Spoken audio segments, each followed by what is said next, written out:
হ্যাঁ, শুনবা তো? হ্যাঁ, ঠিক আছে, ফোন করো। হ্যাঁ,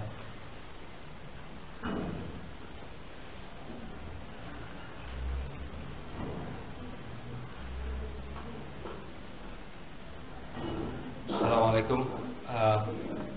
আমাদের রেগুলার যে আয়োজন ছিল শহীদুল্লাহ খানের আল আকিদা আত তাহাউইয়া স্যার, সেই আয়োজনটা উনি ঢাকার বাইরে থাকাতে আজকে হচ্ছে না। তো আজকের প্রোগ্রামটা আজকে বক্তব্য রাখবেন ইনশাআল্লাহ। আজকে বক্তব্য রাখবেন আকরামুজ্জামান বিন আব্দুল সালাম। উনি আমাদের একটা হাফ ফিনিশড ব্যাপারে আগে একদিন কথা বলছিলেন যে ইবাদত কবুল হওয়ার শর্ত, এটা সম্পূর্ণ শেষ হয় নাই। আমরা আগেও জানতাম যে উনি হয়তো মাসে একদিন করে আপাতত আমাদের সাথে করবেন, তারই আওতায় আজকে উনি ওটার আনফিনিশড অংশটুকুই করবেন।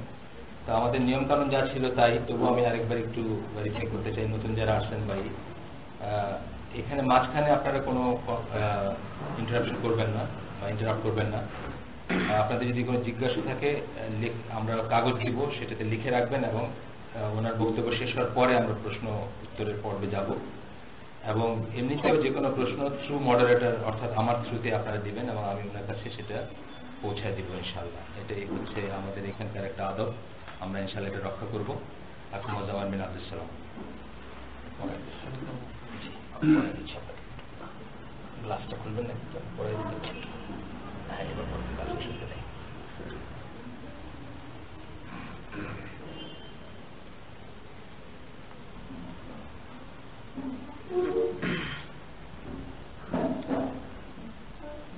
السلام عليكم ورحمة الله وبركاته.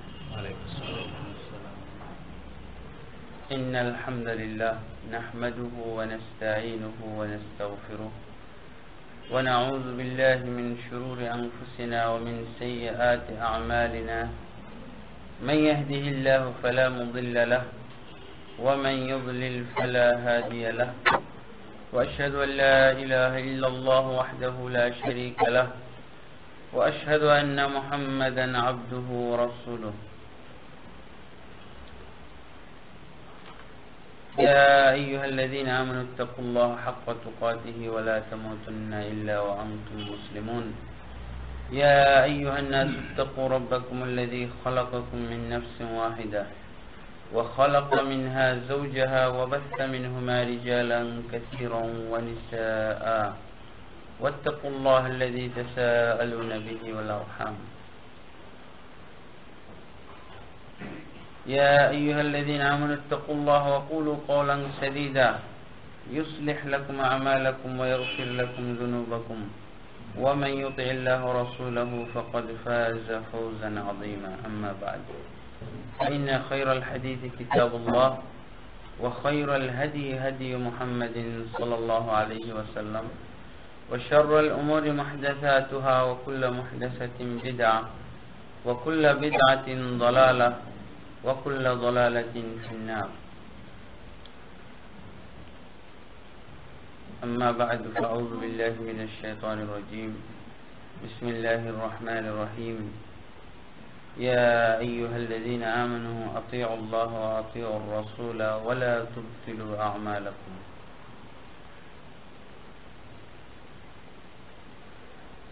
وقال رسول الله صلى الله عليه وسلم: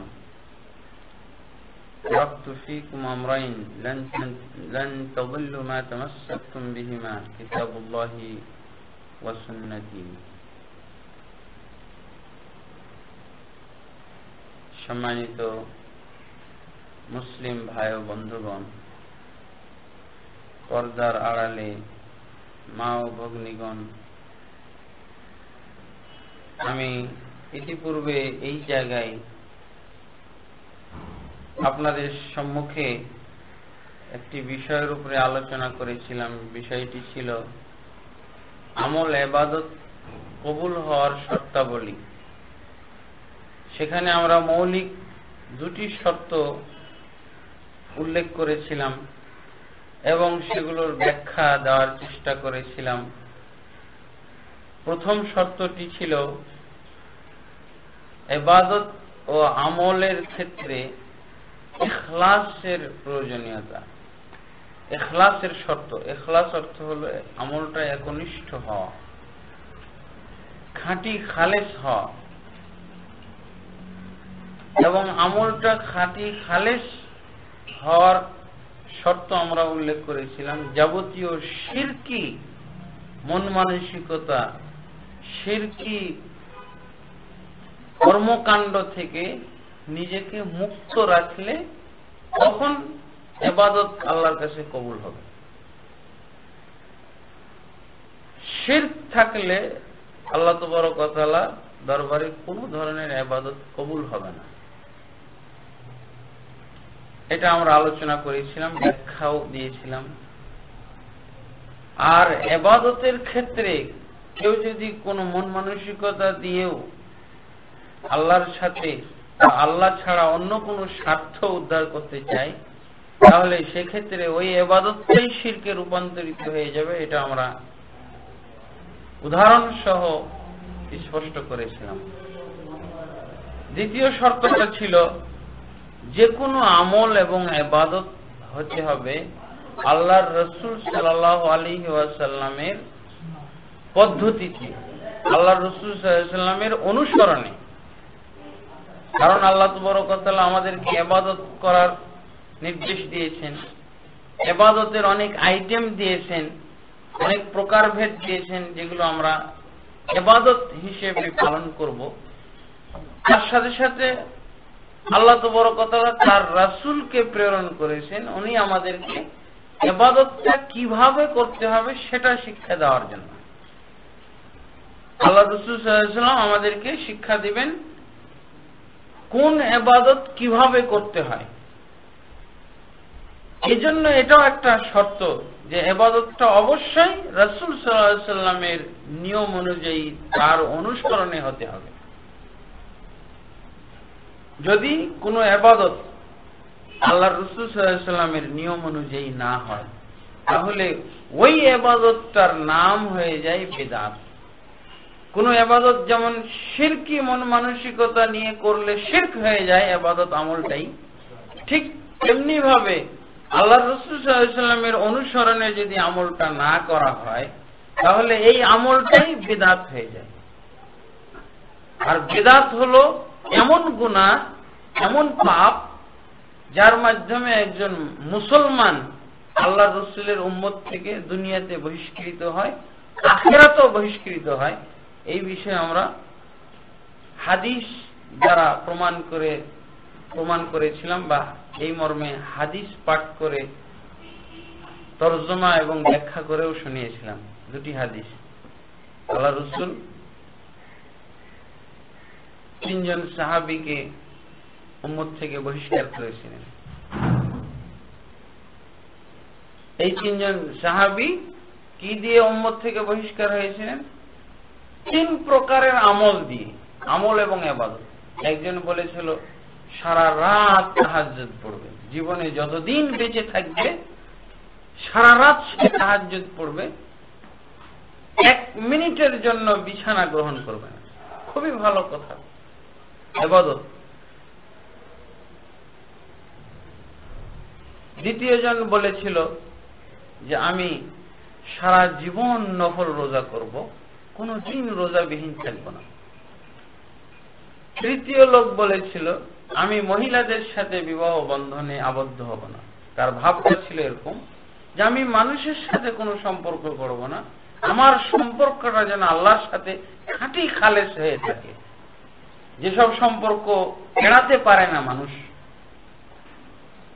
স্থাপন করতেই হয়, সেটাই নাম ধরে বলেছে আমি মহিলাদের সাথে বিবাহ বন্ধনে আবদ্ধ হব না।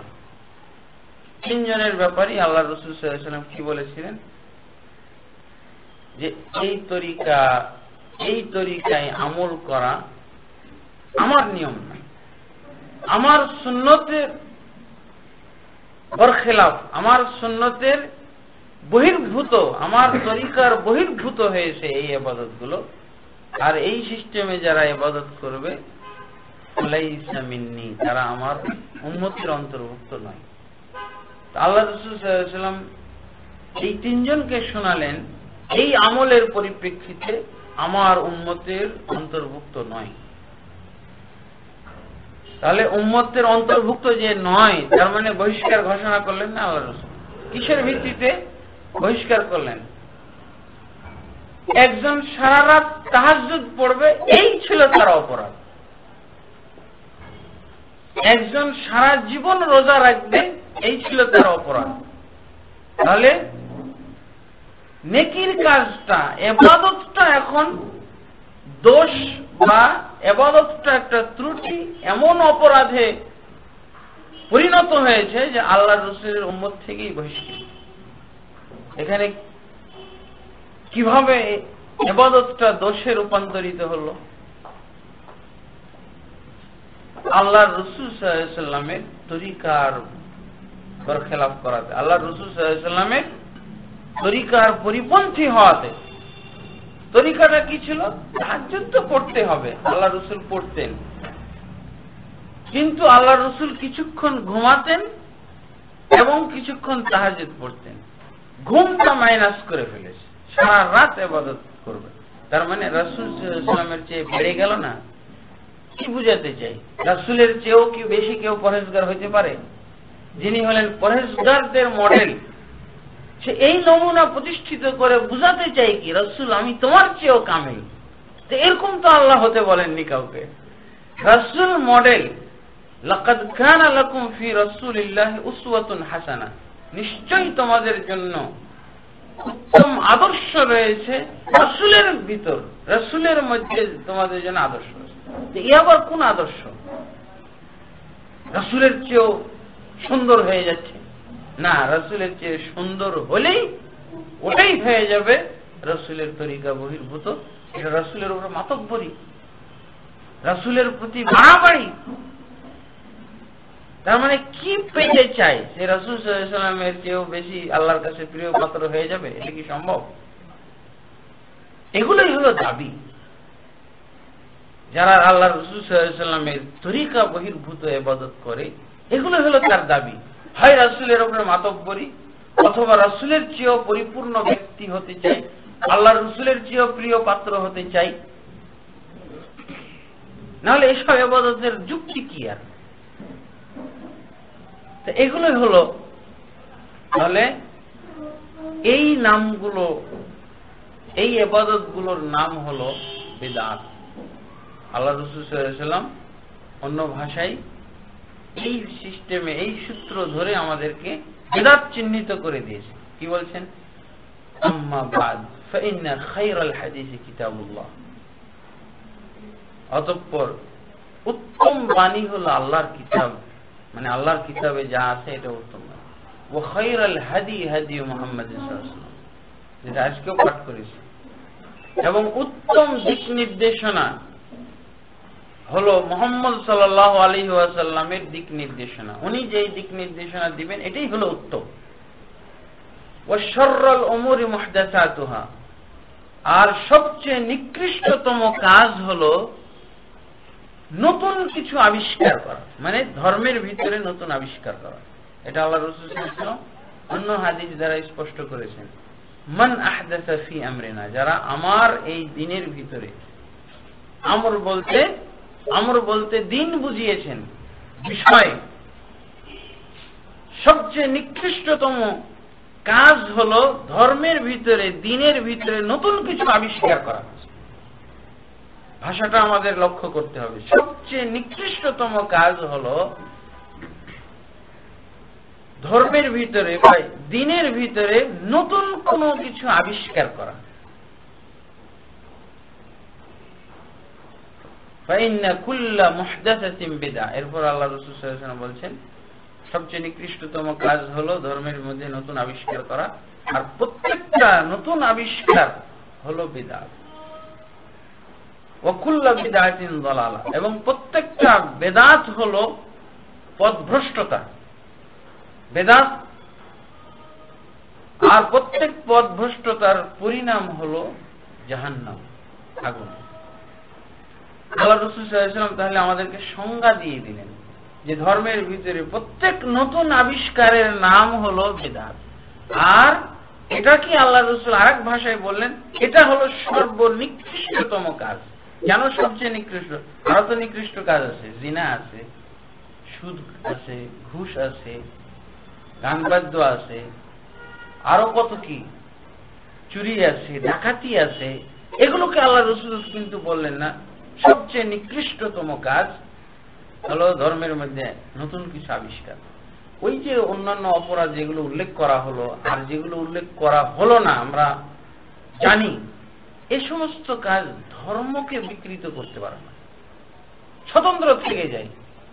এগুলোকে পাপ বলেও জানে, যারা এগুলোর সাথে জড়িত তারাও হয়তো স্বীকার করে, বিচার করলো না এটা খারাপ, যে কোনো ধর্মের লোকই জানে। কিন্তু বেদাত যখন সৃষ্টি হয়, বেদাত এটা তো ধর্মীয় রূপ নিয়ে থাকে, এটা তো ইবাদতের রূপ নিয়ে থাকে, এটা তো রোজার রূপ নিয়ে থাকে, এটা তো জিকিরের রূপ ধারণ করে থাকে, এটা তো দুরুদের রূপ ধারণ করে থাকে, এটা তো দোয়ার রূপ ধারণ করে থাকে। এই জন্য এটা থেকে বাঁচা খুবই মুশকিল। আর এর মাধ্যমে কি হয়, ইসলাম বিকৃত হয়ে যায়। যা আল্লাহ বলেননি তা আল্লাহর বলে মানুষ বিশ্বাস করে, যা রাসূল বলেননি করেননি তা মানুষ রাসূল করেছেন বলেছেন, রাসূল পছন্দ করেন এরকম ধারণা করে।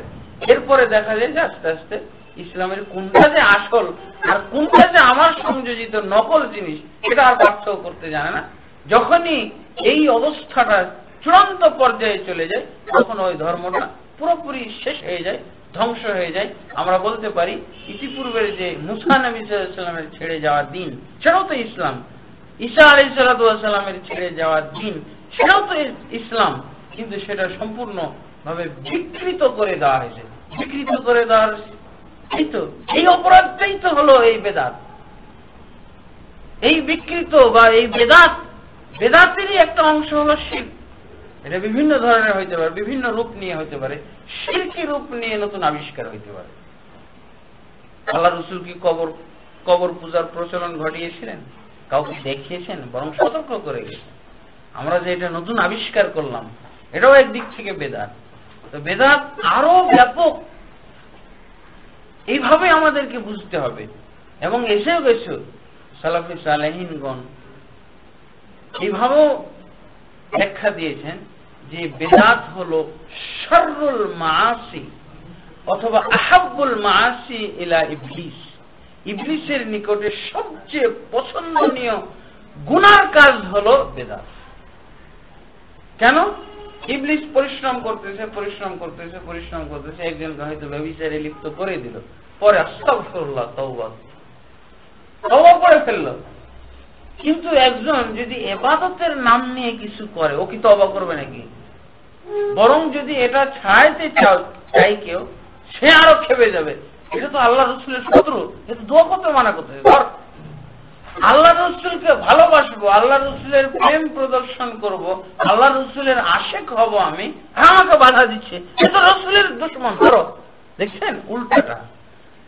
আপনি তো ও তো নিজেও বুঝতেছে আমি কাজই করলাম, একটু আপনি ইশারা ইঙ্গিত দিলে বুঝে ফেলে যায় আর কোনোদিন করবো না, সরি। কিন্তু এইটার ব্যাপারে সে বরং উল্টা আপনার উপরে অ্যাকশন নেবে। হ্যাঁ, জিকিরের বিরুদ্ধে কথা বলে, জিকির কোরআনে আছে, জিকিরের কত ফজিলত, আর জিকিরের বিরুদ্ধে কথা বলে, ওটা জিকির নাম। কেউ যদি এই সূত্র না জানে, আজকে যদি ওই তিনজন সাহাবীর আমল করে, যে ব্যক্তি সারা রাত তাহাজ্জুদ ইবাদত করবে ওই ব্যক্তি আল্লাহ রাসূলের উম্মত থেকে বহির্ভূত। বলে সাধারণ মুসলমান কি বলবে, এই যে কি মুসলমান নাকি?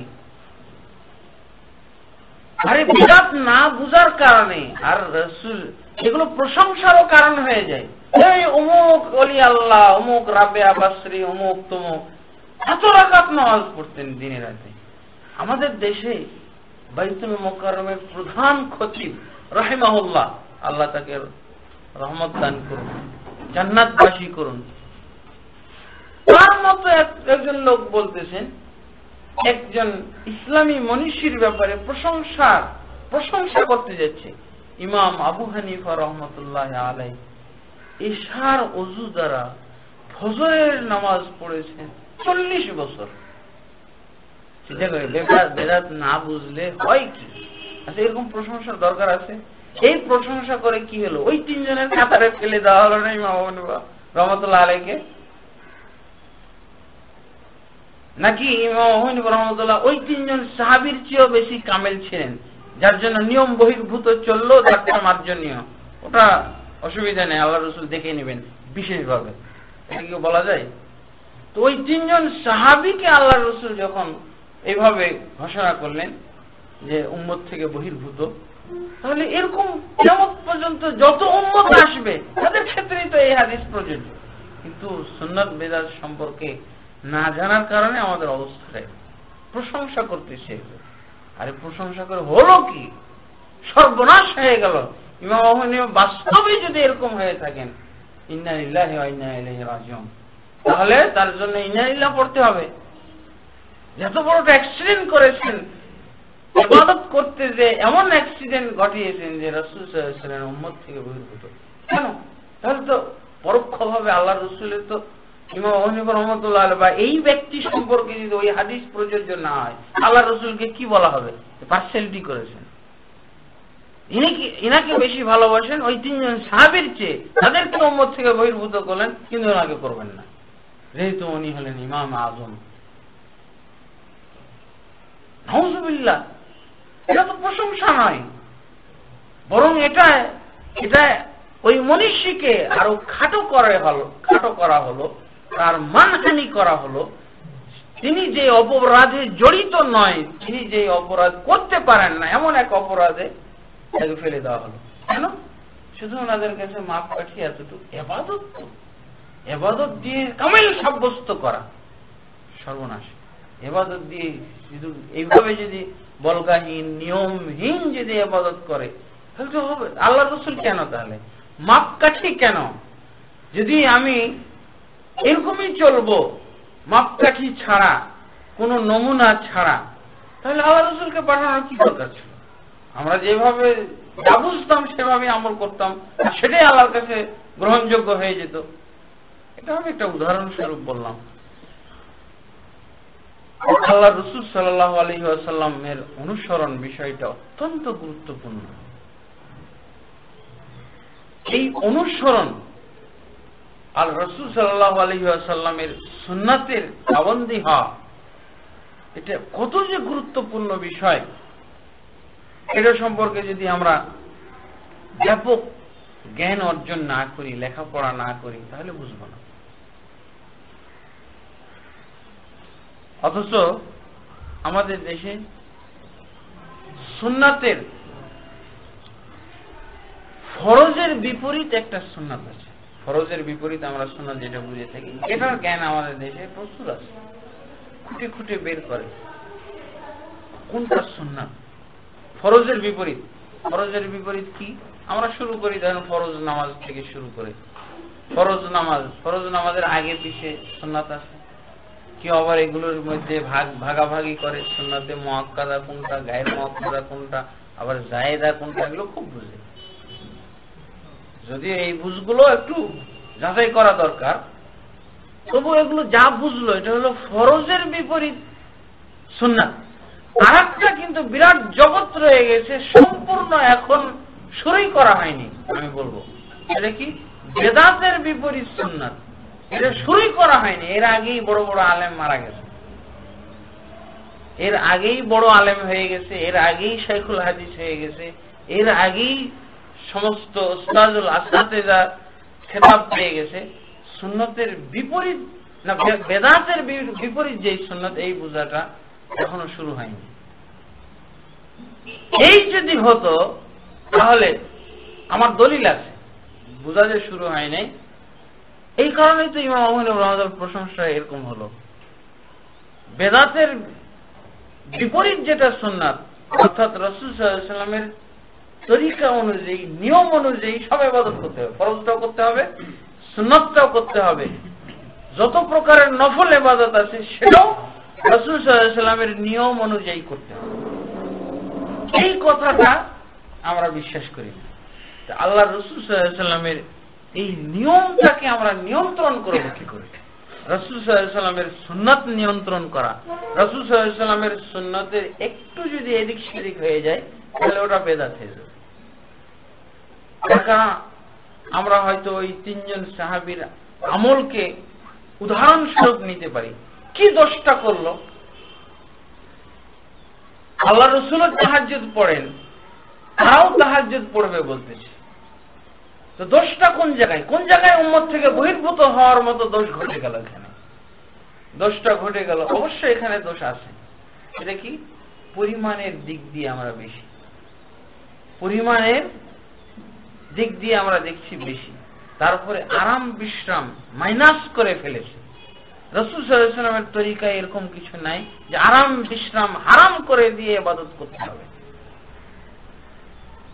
তাহলে পরিমাণগত একটা দিক আছে, এটা আমরা বুঝতে পারতেছি যে আল্লাহ রাসূল যেই পরিমাণের ইবাদত করতেন রাত্রে, সেই পরিমাণের নয়, তার চেয়েও বেশি পরিমাণ।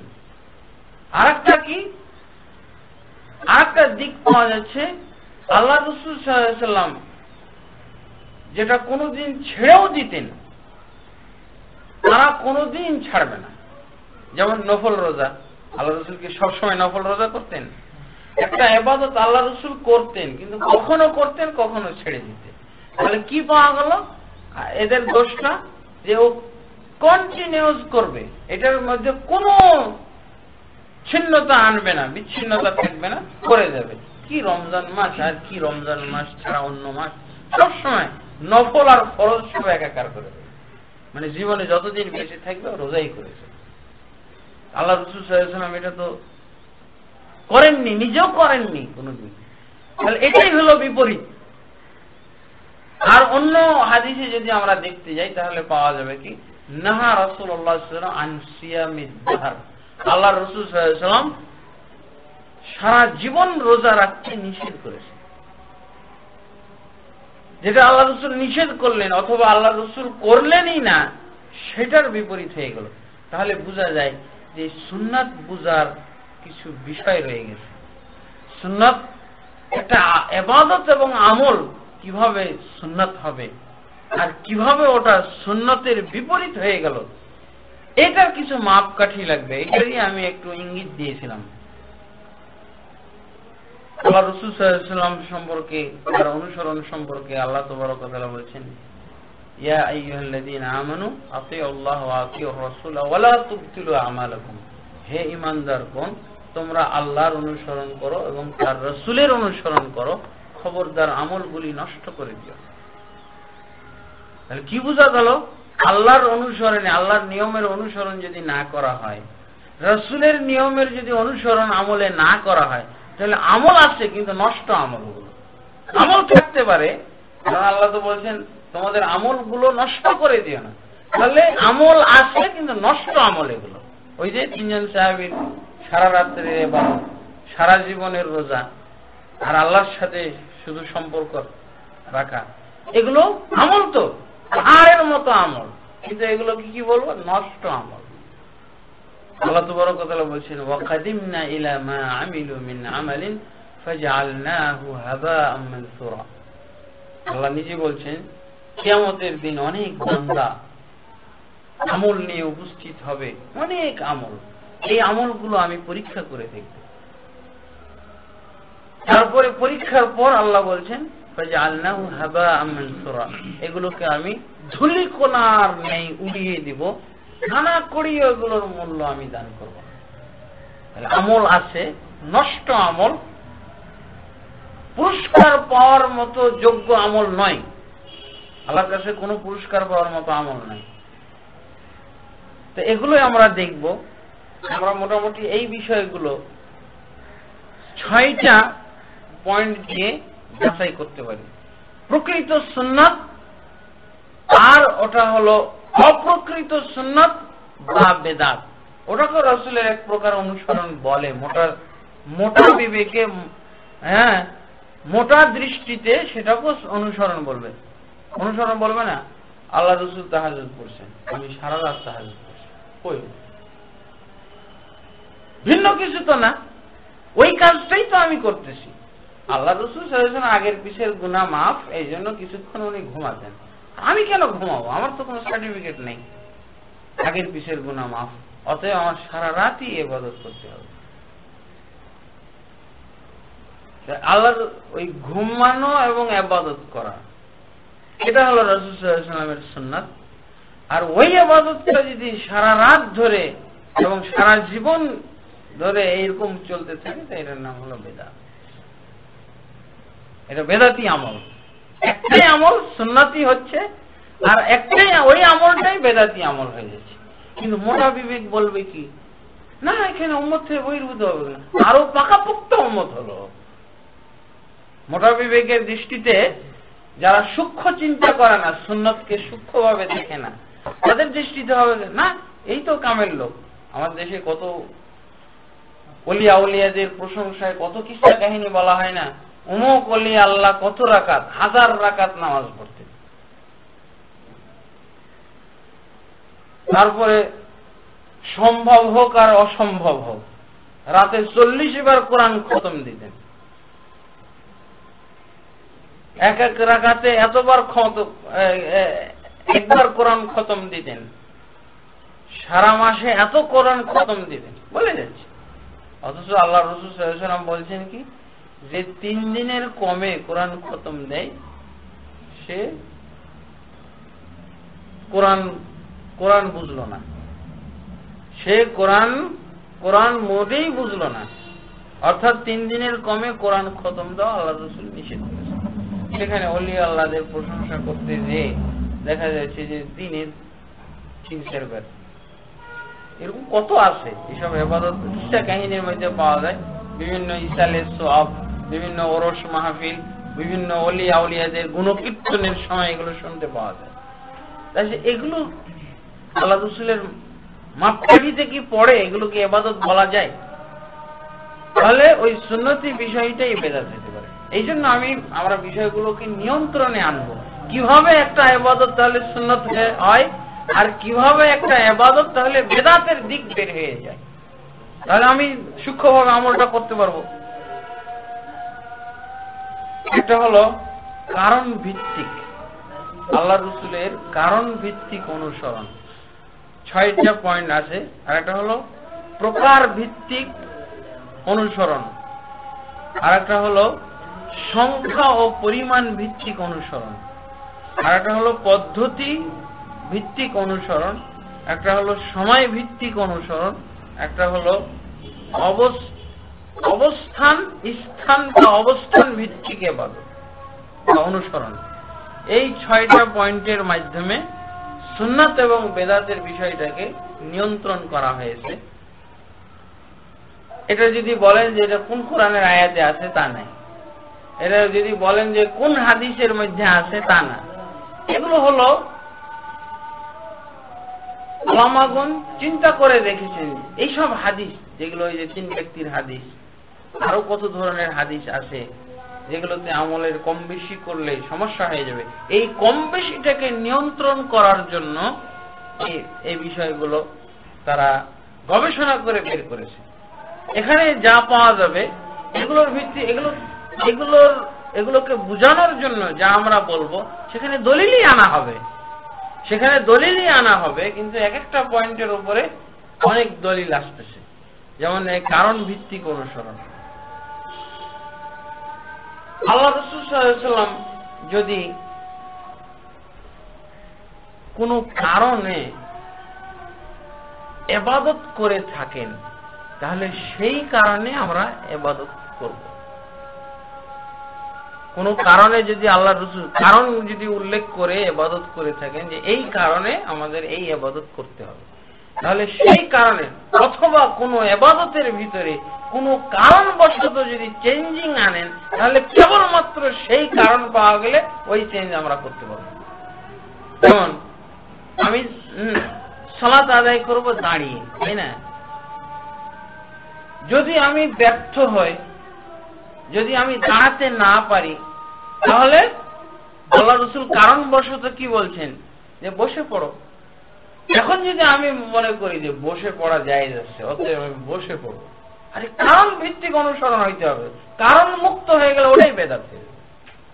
এখন আমার কারণ আছে, অতএব আমি যেহেতু কারণ সাপেক্ষে আল্লাহ রাসূল ছাড় দিয়েছেন, ওটাকে কারণ মুক্ত করা যাবে না, কারণ যুক্তই থাকবে ওটা। তখন এই দলিল দেওয়া যাবে না। বসে পড়াও তো যায়, আল্লাহ রাসূল বলছেন যদি বসেন না, তুমি যদি অপারক হও তাহলে বসে পড়ো, অতএব আমি পারি আর না পারি আমি বসেই পড়বো, একটা তো দিক পাওয়া গেল। যদি আমি কারণ লক্ষ্য না করি, এটাকে নরমাল বিষয় বানিয়ে ফেলি যে জায়েজ আছে, তাহলে এই ইবাদতটা কবুল হবে, এটা বেদাত হয়ে যাবে। আমি ইবাদতটা ঠিকই করতেছি, এখন বসে যদি আমি করি। হ্যাঁ, অনেক সময় দেখা যায় যে আপনি যদি বেশি পরহেজগারি দেখে আপনার কষ্ট হচ্ছে, খুবই কষ্ট হচ্ছে, অথবা আপনার রোগটা বৃদ্ধি পেয়ে যেতে পারে, এরপরে যদি আপনি কারণকে ধর্তব্যে না এনে বেশি পরহেজগারিতে দেখে যে আমি দাঁড়িয়েই পড়বো, যা হোক মরি আর বাঁচি, তাহলে এখানে গুনাহ হয়ে যাওয়ার সম্ভব। কারণ আপনি রাসূল সাল্লাল্লাহু আলাইহি ওয়াসাল্লামকে মডেল হিসেবে মানলেন না। এই কারণেই আল্লাহ রাসূল সাল্লাল্লাহু আলাইহি ওয়াসাল্লাম, এক সাহাবী রোজা রাখা অবস্থায়, আল্লাহ রাসূল রোজা রেখেছেন, সবাই রোজা, পথে মক্কার সময় পথে যাচ্ছেন, আল্লাহ রাসূল দেখতেছেন যে যুদ্ধ হবে একটা, রমজান মাস, তো আল্লাহ যেহেতু সফরের জন্য ছাড় দিয়েছেন আমাদেরকে, পরবর্তীতে আমরা ওই দিনগুলো কাজা আদায় করে ফেলতে পারি, তাহলে আমরা রোজা রেখে দুর্বল হব কেন? আমরা তো কালকেই অথবা একেবারেই আসন্ন মুখোমুখি হওয়ার পরিস্থিতিতে, কারণ আমরা রোজা ছেড়ে দিই। আল্লাহ রাসূল আসরের পরে, এবং আল্লাহ রাসূলকে অভিযোগও করা হলো, জানানো হলো, ইয়া রাসূলুল্লাহ অনেকেই অনেকেরই কষ্ট হচ্ছে রোজা রাখতে, আপনি কি বলছেন? আল্লাহ রাসূল সাল্লাল্লাহু আলাইহি ওয়াসাল্লাম বললেন, ঠিক আছে, তোমরা এক গ্লাস পানি নিয়ে এসো। একটা উঁচু জায়গায় দাঁড়িয়ে আল্লাহ রাসূল সাল্লাল্লাহু আলাইহি ওয়াসাল্লাম পানি পান করলেন, দিয়ে বললেন যে তোমরা সবাই রোজা ছেড়ে দাও। রোজা ছেড়ে দিলেন, একটা কারণ আছে, রোজা ছেড়ে দেওয়ার কারণ পাওয়া গেল। তারপর আল্লাহ রাসূল সাল্লাল্লাহু আলাইহি ওয়াসাল্লাম আর একটা নজির প্রতিষ্ঠা করলেন, যাকে মডেল হিসেবে মানা উচিত। যখন যা করবেন তখন আল্লাহ রাসূল রোজা ছেড়ে দেন। কিছু লোক রোজা ছাড়ো, কষ্ট হোক তাও রোজা করতেছে। এরপর আল্লাহ রাসূলের কাছে খবর আসলে, ইয়া রাসূলুল্লাহ কিছু আপনার সাহাবা রোজা ছাড়েননি, তাদের ব্যাপারে আপনার সমাধান। আল্লাহ রাসূল বলেন, উলাইকাল উসাতু উলাইকাল উসাতু উলাইকাল উসাত। তিনবার আল্লাহ রাসূল বলেন, এরা হলো অবাধ্য, এরা হলো আমার অবাধ্য, এরা হলো অবাধ্য, এরা হলো অপাচার। তাহলে আল্লাহ রাসূল সাল্লাল্লাহু আলাইহি ওয়াসাল্লাম কোন একটা কারণ নির্ধারণ করে যখন কোন ইবাদত ছেড়ে দিবে, এরপরও যদি কেউ করে ওই ইবাদত থেকে গুনাহ আসবে। এক ব্যক্তি আল্লাহ রাসূল সাল্লাল্লাহু আলাইহি ওয়াসাল্লাম দেখছেন যে তাকে ছায়া করে পানি ঢালতেছে,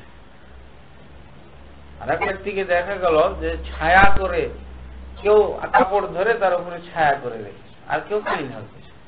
আল্লাহ রাসূল দেখলেন এখানে ভিড় কেন হয়েছে, বলছে, ইয়া রাসূলুল্লাহ হাযা সাইম, ইনি রোজাদার, রোজা রেখে বেচারা ক্ষুধা পিপাসা এরকম সেন্সলেস হয়ে গেছে, সে সহ্য করতে পারেনি। আল্লাহ রাসূল সাল্লাল্লাহু আলাইহি ওয়াসাল্লাম, বুখারী শরীফে হাদিস, আল্লাহ রাসূল বলেন, লাইসা মিনাল বিররি আসিয়ামু ফি সাফার। সফর অবস্থায় এরকম কষ্টকর পরিস্থিতিতে রোজা রাখাটা সৎ কাজ মোটেও নয়, মোটেও সৎ কাজ নয় এটা। কারণ যদি কেউ এরকম অনুসরণ না করে, কারণ সাপেক্ষে সেই কারণের সুযোগ যদি গ্রহণ না করে, এবং সে যদি বিপদে পড়ে এর জন্য সে নেককার নয়, এর জন্য অপচার হওয়ার কথা আছে, এমনি ভাবে ওটাকে কারণ শূন্য যদি করে ফেলা হয়, এরপর সেটা অপচারের কাজে পরিণত হয়ে যাবে। এখন আমি যদি কারণ শূন্য করে ফেলেছি, আমি এখন নামাজ পড়তে পারি আর না পারি, এগুলো পরহেজগারি নয়। রাসূলের অনুসরণে হলো ইবাদত, আর রাসূলের অনুসরণ না করলে ওটা হলো বেদাত। কষ্ট করলাম আবার বেদাত, কষ্ট হচ্ছে না, এই দিন সাহাবী যে আমলটা করলেন, আমাদেরকে তো হয়তো যদি শুধু বললেন মুখে স্বীকার করো আর না করো, তাই তো আমাদের মনে ঘাম ছুটে যায়, সর্বনাশ, সারা জীবন এরকম রাত্রিবেলায় বিছানায় স্পর্শ করব না, সর্বনাশ, সারা জীবনই রোজা চলবে, তাহলে আমি থাকবো কি করে? আমার মনে হয় স্বীকার করানো কঠিন হয়ে যাবে, মৌখিক স্বীকার করো, এত কঠোর ইবাদত।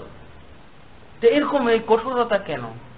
যেখানে আল্লাহ রসুল সাল্লাল্লাহু আলাইহি ওয়াসাল্লাম, এগুলো হলো আল্লাহ রসুলের অনুসরণের দিক।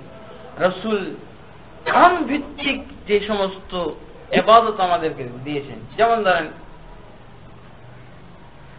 সূর্য গ্রহণ, চন্দ্র গ্রহণ হলে আল্লাহ রসুল একটা সালাত আদায় করতেন। এটা একটা কারণ। সূর্য গ্রহণ, চন্দ্র গ্রহণ, সালাতুল কুসুফ ওয়াল খুসুফ, এটা একটা কারণ। এই কারণে আল্লাহ রাসূল সাল্লাল্লাহু আলাইহি ওয়াসাল্লাম সালাত আদায় করেছেন, 2 রাকাত পাওয়া যায়। আচ্ছা, আরো কিছু কারণ আছে যেই কারণগুলো আল্লাহ রাসূলের যুগে ছিল কিন্তু তার সাথে কোনো ইবাদত জড়িত করেননি। তাহলে আমরা কি করব? আল্লাহ রাসূলের অনুসরণে সেই কারণগুলো কোনো মূল্যায়ন করা চলবে না ইবাদত দ্বারা। ইবাদত আমি কোনো তৈরি করব না, এর সাথে ইবাদত সংযুক্ত করব না, যেহেতু কারণ ছিল। যেমন ইসরা মেরাজ, ইসরা মেরাজ তো আল্লাহ রসুলের দ্বারা ঘটলো, আল্লাহ রসুলই হলেন এটার নায়ক, আল্লাহ রসুলের মাধ্যমে। আচ্ছা, খুবই বড় কারণ, উম্মতে মুহাম্মাদীর উন্নতি সাধন হয়েছে, উন্নতির সোপানে তারা আরোহণ করেছে, উচ্চ শিখরে আরোহণ করেছে, ভালো কথা, খুবই সুন্দর কারণ। কিন্তু আল্লাহ রসুল সাল্লাল্লাহু আলাইহি ওয়াসাল্লাম এই ইসরা মেরাজকে কেন্দ্র করে আলাদা কি ইবাদত আমাদেরকে উম্মতকে শিখিয়েছেন? ওই 5 ওয়াক্ত সালাত নিয়ে আসলেন। এছাড়া এই শবে মেরাজকে কেন্দ্র করে এটা একটা কারণ। আল্লাহ রসুল, হ্যাঁ বুঝলাম, খুবই ফজিলতপূর্ণ ব্যাপার।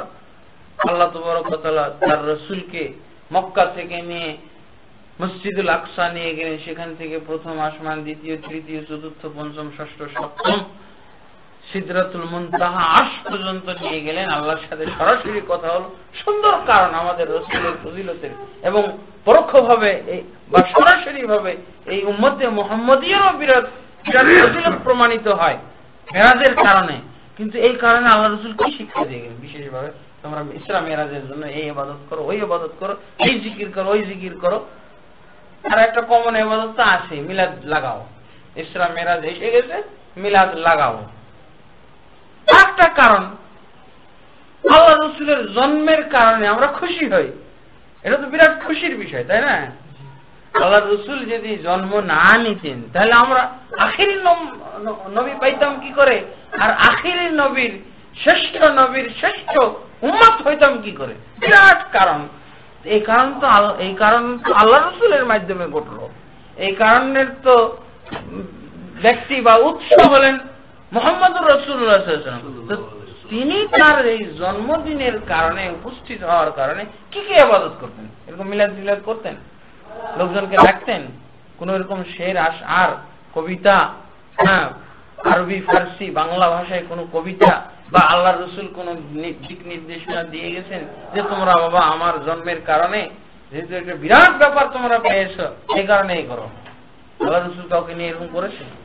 কারণ আছে, আমি স্বীকার করলাম 100 বার যে খুবই সুন্দর কারণ, কিন্তু এই কারণ তো একেবারে ইবাদত থেকে উলঙ্গ, কোন ইবাদতের সাথে জড়িত নয়। অতএব কোন ইবাদত কারণ আছে কিন্তু তার সাথে কোন ইবাদত জড়িত করা যাবে না। এরকম ধরেন একটা পয়েন্ট থেকে একটা বই বের হবে, এভাবে আপনি যাচাই করা শুরু করবেন প্রত্যেকটা ইবাদত। এই কারণ ভিত্তিক, অনেকে কারণে করে না, কি দোকান উদ্বোধন করবে, বাড়ি উদ্বোধন, বাড়ি, এটা একটা কারণ। কারণের জন্য কি করছে? মিলাদ লাগে। আল্লাহ রসুলের যুগে কি দোকানপাট ছিল? আল্লাহ রসুল কি ঘর বাড়ি বানাইতেন? সাহাবায়ে কেরাম কি ঘর বাড়ি বানাইতেন? আল্লাহ রসুলকে নিয়ে, সাহাবীদেরকে নিয়ে এই কারণে কি এরকম কোন মিলাদ মাহফিল করা হয়েছে? আল্লাহ রসুলের জন্মদিন, ঈদে মিলাদুন নবী, আজকাল তো মাইকিং ও হচ্ছে, ঈদ মোবারক, ঈদ মোবারক। কি ঈদ মোবারক হঠাৎ করে? কালকে 12ই রবিউল আউয়াল, এই ঈদ মোবারক। আর এই ঈদ মোবারকের ঘোষণা দেওয়ার তাগিদ অনুভব করলো বিশ্ব আশিকে রাসূলের দল। আরো কতজন অনুসরণ করবে? বেদাত তো ধরেন যে এর জন্য বই পুস্তক লাগে না, বেদাত তো হলো নিজেদের বানানো ইবাদত, এই জন্য স্বাদ পাওয়া যায় বেশি। বেদাত হলো নিজেদের সংযোজিত ইবাদত, তো খুবই স্বাদ পাওয়া যায়, শান্তি পাওয়া যায়, একাগ্রতা আসে, চোখ দিয়ে পানি আসে, হু হু করে, নিজেদের আবিষ্কৃত। আর আল্লাহর দেয়া রাসূলের প্রবর্তিত ইবাদতে স্বাদ পায় না। সবসময় দেখবেন বেদাতের মধ্যে স্বাদ বেশি, কারণ এটা নিজেদের আবিষ্কৃত। প্রত্যেকেই দেখে না, নিজে কিছু একটা করলে ওইটার উপরে দরদ বেশি, আন্তরিকতা বেশি, মহব্বত বেশি। আর অন্যের হলে থাক, উনি দেখবেন এটা নিজে। বেদাত হলো নিজেদের আবিষ্কৃত, এই জন্য এত জাঁকজমকপূর্ণ।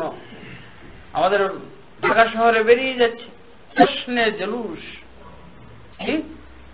শানে নবুয়ত না কি কি বলে ওরা, নারায়ে রিসালাত, এই যে চলছে দেখছেন কত আত্মতৃপ্তির মধ্যে আছে। আচ্ছা, এগুলো সুন্দর সুন্দর কারণকে তো আমরা অস্বীকার করতেছি না, কারণ খুবই সুন্দর, কিন্তু এই কারণে রাসূল সাল্লাল্লাহু আলাইহি ওয়াসাল্লাম থেকে তো কোনো ইবাদত পাওয়া যায় না। এরকম মিলাদ মাহফিল, ঈদে মিলাদুন নবী, রাসূল সাল্লাল্লাহু আলাইহি ওয়াসাল্লাম আমাদেরকে দুটি ঈদ, একটা হলো ঈদুল আযহা, ঈদুল ফিতর, আর সাপ্তাহিক ঈদও বলা হয়েছে জুমার দিনকে, ঈদুল আইয়াম বলা হয়েছে। দিন সমূহের নেতা হলো বা প্রধান দিন হলো সপ্তাহের মধ্যে জুমার দিন, সেটাও বলেছেন আল্লাহ। কিন্তু এই ঈদে মিলাদুন নবী, এই সবকটা আল্লাহ রাসূল কোথাও দেননি কোন সাহাবীকে। তারপরে দেখা যায় যে এই বেদাতের প্রচার করতে করতে করতে এক সময় কি হয়ে যায়, সুন্নতের তো খবরই থাকে না, এই বেদাতের ফজিলত আর শাখা প্রশাখা বের করতে করতে করতে মানে মানুষ আর ওইটা ছাড়া আর কিছু বুঝে না। এই প্রচারগুলো তো হচ্ছে সকল ঈদের সেরা ঈদ বিশ্ব নবীর জন্ম ঈদ, এটাও চলছে। তারপরে আরো স্লোগান দেখা যায়, ওই যে দেওয়ালে লেখা হচ্ছে কি, ঘরে ঘরে মিলাদ দিন, নবীজির সুন্নাত নিন। এগুলো দলিল, এগুলো বেদাতের পক্ষে দলিল, নিজেদের নির্মিত বেদাত লালন পালন করার জন্য। এগুলো মুখস্থ করেছে না, মুখস্থ করেছে, প্রচার করাও দরকার। এই তাগিদ থেকে তারা মানে টাকা পয়সা খরচ করে, তারপরে কি বলে ওই যে ওদেরকে যারা খাত্তাত মানে যারা আর্টিস্ট ভাড়া করে সবের উদ্দেশ্যে পীর সাহেব এক আয়াত ছেড়ে দিয়েছেন যে ঘরে ঘরে মিলাদ দিন, বিশ্ব নবীজির শাফাআত নিন। সকল ঈদের বড় ঈদ নবীজির জন্ম ঈদ, ঈদ মোবারক, ঈদ নাউজুবিল্লাহ, সবই। এবং এরা কি এই সবের গোড়াতে কি ব্যবহার করা হয়, নবী সাল্লাল্লাহু আলাইহি ওয়াসাল্লাম জন্মের কারণে আমরা এগুলো করব না। নবী সাল্লাল্লাহু আলাইহি ওয়াসাল্লামের বিরাট কিছু, নবী সাল্লাল্লাহু আলাইহি ওয়াসাল্লামই তো হলো আমাদের আসল, আর তার জন্মের কারণে এসব হবে না কেন? আরে কারণ তো আমি তোমার সাথে দ্বিমত করতেছি না, কারণ খুবই সুন্দর, কিন্তু এই কারণের সাথে যে আল্লাহর রাসূল কোনো ইবাদত দেননি। আর আল্লাহর রাসূল হলেন আমাদের জন্য মডেল, আমাদের জন্য আদর্শ। ইবাদতের তিনি হবেন প্রবর্তক এবং তিনি হবেন পথ প্রদর্শক। তিনি কিছু নজির রেখে গেলেন না, আমরা সেখানে সম্পূর্ণ মুক্ত রাখবো। এই কারণ, শুধু কারণই বলবো, কোনো ইবাদত জড়িত করবো না। যদি কেউ করে, এই কারণে ইবাদত জড়িত না করাটা সুন্নাত, আর কোন ইবাদত আমল জড়িত করাটা হলো বেদাত। এমনি ভাবে আল্লাহ রাসূল সাল্লাল্লাহু আলাইহি ওয়াসাল্লাম ইবাদত কবুল হওয়ার শর্ত, কোন ইবাদত কবুল হওয়ার যদি কি বলে কারণ উল্লেখ করেছেন, হালাল ভক্ষণ, হালাল ভক্ষণ। এখন আপনি ইবাদত করে যাবেন, হারাম আর হালালের জাজ বিচার নাই। আল্লাহ রাসূল যেখানে বললেন যে ইবাদত কবুলের কারণ হলো বা ইবাদত কবুল না হওয়ার কারণ হলো কি, একটা হারাম ভক্ষণ বা হারাম ব্যবহার। আর ইবাদত আল্লাহর দরবারে গৃহীত করাতে হলে হালালে নিজেকে সীমাবদ্ধ রাখতে হবে, বিশেষভাবে দোয়ার ইবাদত। বন্ধুগণ, এইভাবেই কারণ ভিত্তিক অনুসরণ এবং তার সাথে ইবাদত, এগুলো যদি আমরা দেখা যায় যে অনেক কিছু নিয়ে আসতে পারবো, অনেক কিছু এই মাপকাঠি দিয়ে আমরা যাচাই করে বের করতে পারবো সুন্নাত এবং বেদাত। এগুলো হলো একটা মূলনীতি। তারপর অনেক মূলনীতি, যেমন আল্লাহ রাসূল সাল্লাল্লাহু আলাইহি ওয়াসাল্লামের হাদিসের ভিতরে আসছে, লা আজিদু আলা হাযা ওয়ালা আনকুস, আমি কমাবো না এবং বেশি করব না। এটা হলো একটা মাপকাঠি। এই যে কমানো এবং বেশি করার আমরা সুরতগুলো, নিয়মগুলো এই 6টা বিষয়ের ভিত্তিতে জানতে পারবো, কমানো এবং বেশি করা। যেমন আর একটা দ্বিতীয় কারণ হলো মানে প্রকার ভিত্তিক অনুসরণ, প্রকার বা জাত ভিত্তিক অনুসরণ, জাতীয়, এই জাতীয় ওই জাতীয়, এই প্রকার ওই প্রকার আছে না। ধরেন এর মধ্যে যেমন আছে যেই প্রকারের ইবাদত আল্লাহ রাসূল আমাদেরকে দিয়ে গেছেন, যেই প্রকারের ইবাদত আল্লাহ রাসূল আমাদের কাছে প্রবর্তন করে গেছেন বা আমাদের কাছে উপস্থাপন করে গেছেন, ওই প্রকারের ইবাদতে সীমাবদ্ধ থাকবে। আমি কোন নতুন ইবাদত আবিষ্কার করব না। তাহলে কোন কোন প্রকারের ইবাদত আল্লাহ রাসূল দিয়ে গেলেন এগুলো আমাদের দেখতে হবে। যদি সেই প্রকারের ইবাদত বহির্ভূত আরেকটা কোন ইবাদত আমরা করি, সেটাই হয়ে যাবে বেদাত। যেমন ধরেন 5 ওয়াক্ত সালাত আল্লাহ রাসূল সাল্লাল্লাহু আলাইহি ওয়াসাল্লাম আমাদেরকে দিয়ে গেলেন। এখানে আমরা এই জাতীয় এই 5 ওয়াক্ত সালাতই আদায় করব। আমরা যদি আরেক প্রকারের মধ্যে ইবাদত জড়িত করে দিই, যেমন ওই যে চাঁদপুরে যে শুনলাম ওই এলাকার পীর সাহেব একটা ইবাদত চালু করেছে, সেই ইবাদতটার নাম হলো সালাত গাউসিয়া। নাউজুবিল্লাহ। সালাত গাউসিয়া নামক একটা ইবাদত চালু করছে। 2 রাকাত নামাজ পড়ায় গাউসুল আজমের কে ইসাল করার জন্য, গাউসুল আজমের উদ্দেশ্যে এই 2 রাকাত নামাজ হাদিয়া স্বরূপ পাঠানো হয় তার কবরে। তো এই জন্য ওই সালাতটার নাম দিয়েছে সালাত গাউসিয়া। এই প্রকারের কোন ইবাদত কি আল্লাহ রাসূল দিয়ে গেলেন? ইবাদতের যে তালিকা আমরা পাই হাদিস থেকে, তো সেই প্রকারের মধ্যে যদি কমন না পড়ে ওই ইবাদতটা, তাহলে অবশ্যই সেই ইবাদতটা পরিত্যাজ্য হবে। এমনকি হালাল হারামের ক্ষেত্রে যেই প্রকারের নারী বিবাহ করার আল্লাহ রাসূল সাল্লাল্লাহু আলাইহি ওয়াসাল্লাম বা আল্লাহ তাবারক ওয়া তাআলা হালাল করেছেন, সেই প্রকারের নারীর ভিতরে আমি সীমাবদ্ধ থাকব। যদি অন্য প্রকার, যদি দেখা যায় যে এর ভিতরে এই প্রকারের নারী আমি যদি না মানি, মানি না, আমি সিরিয়াল টিলের মানি না।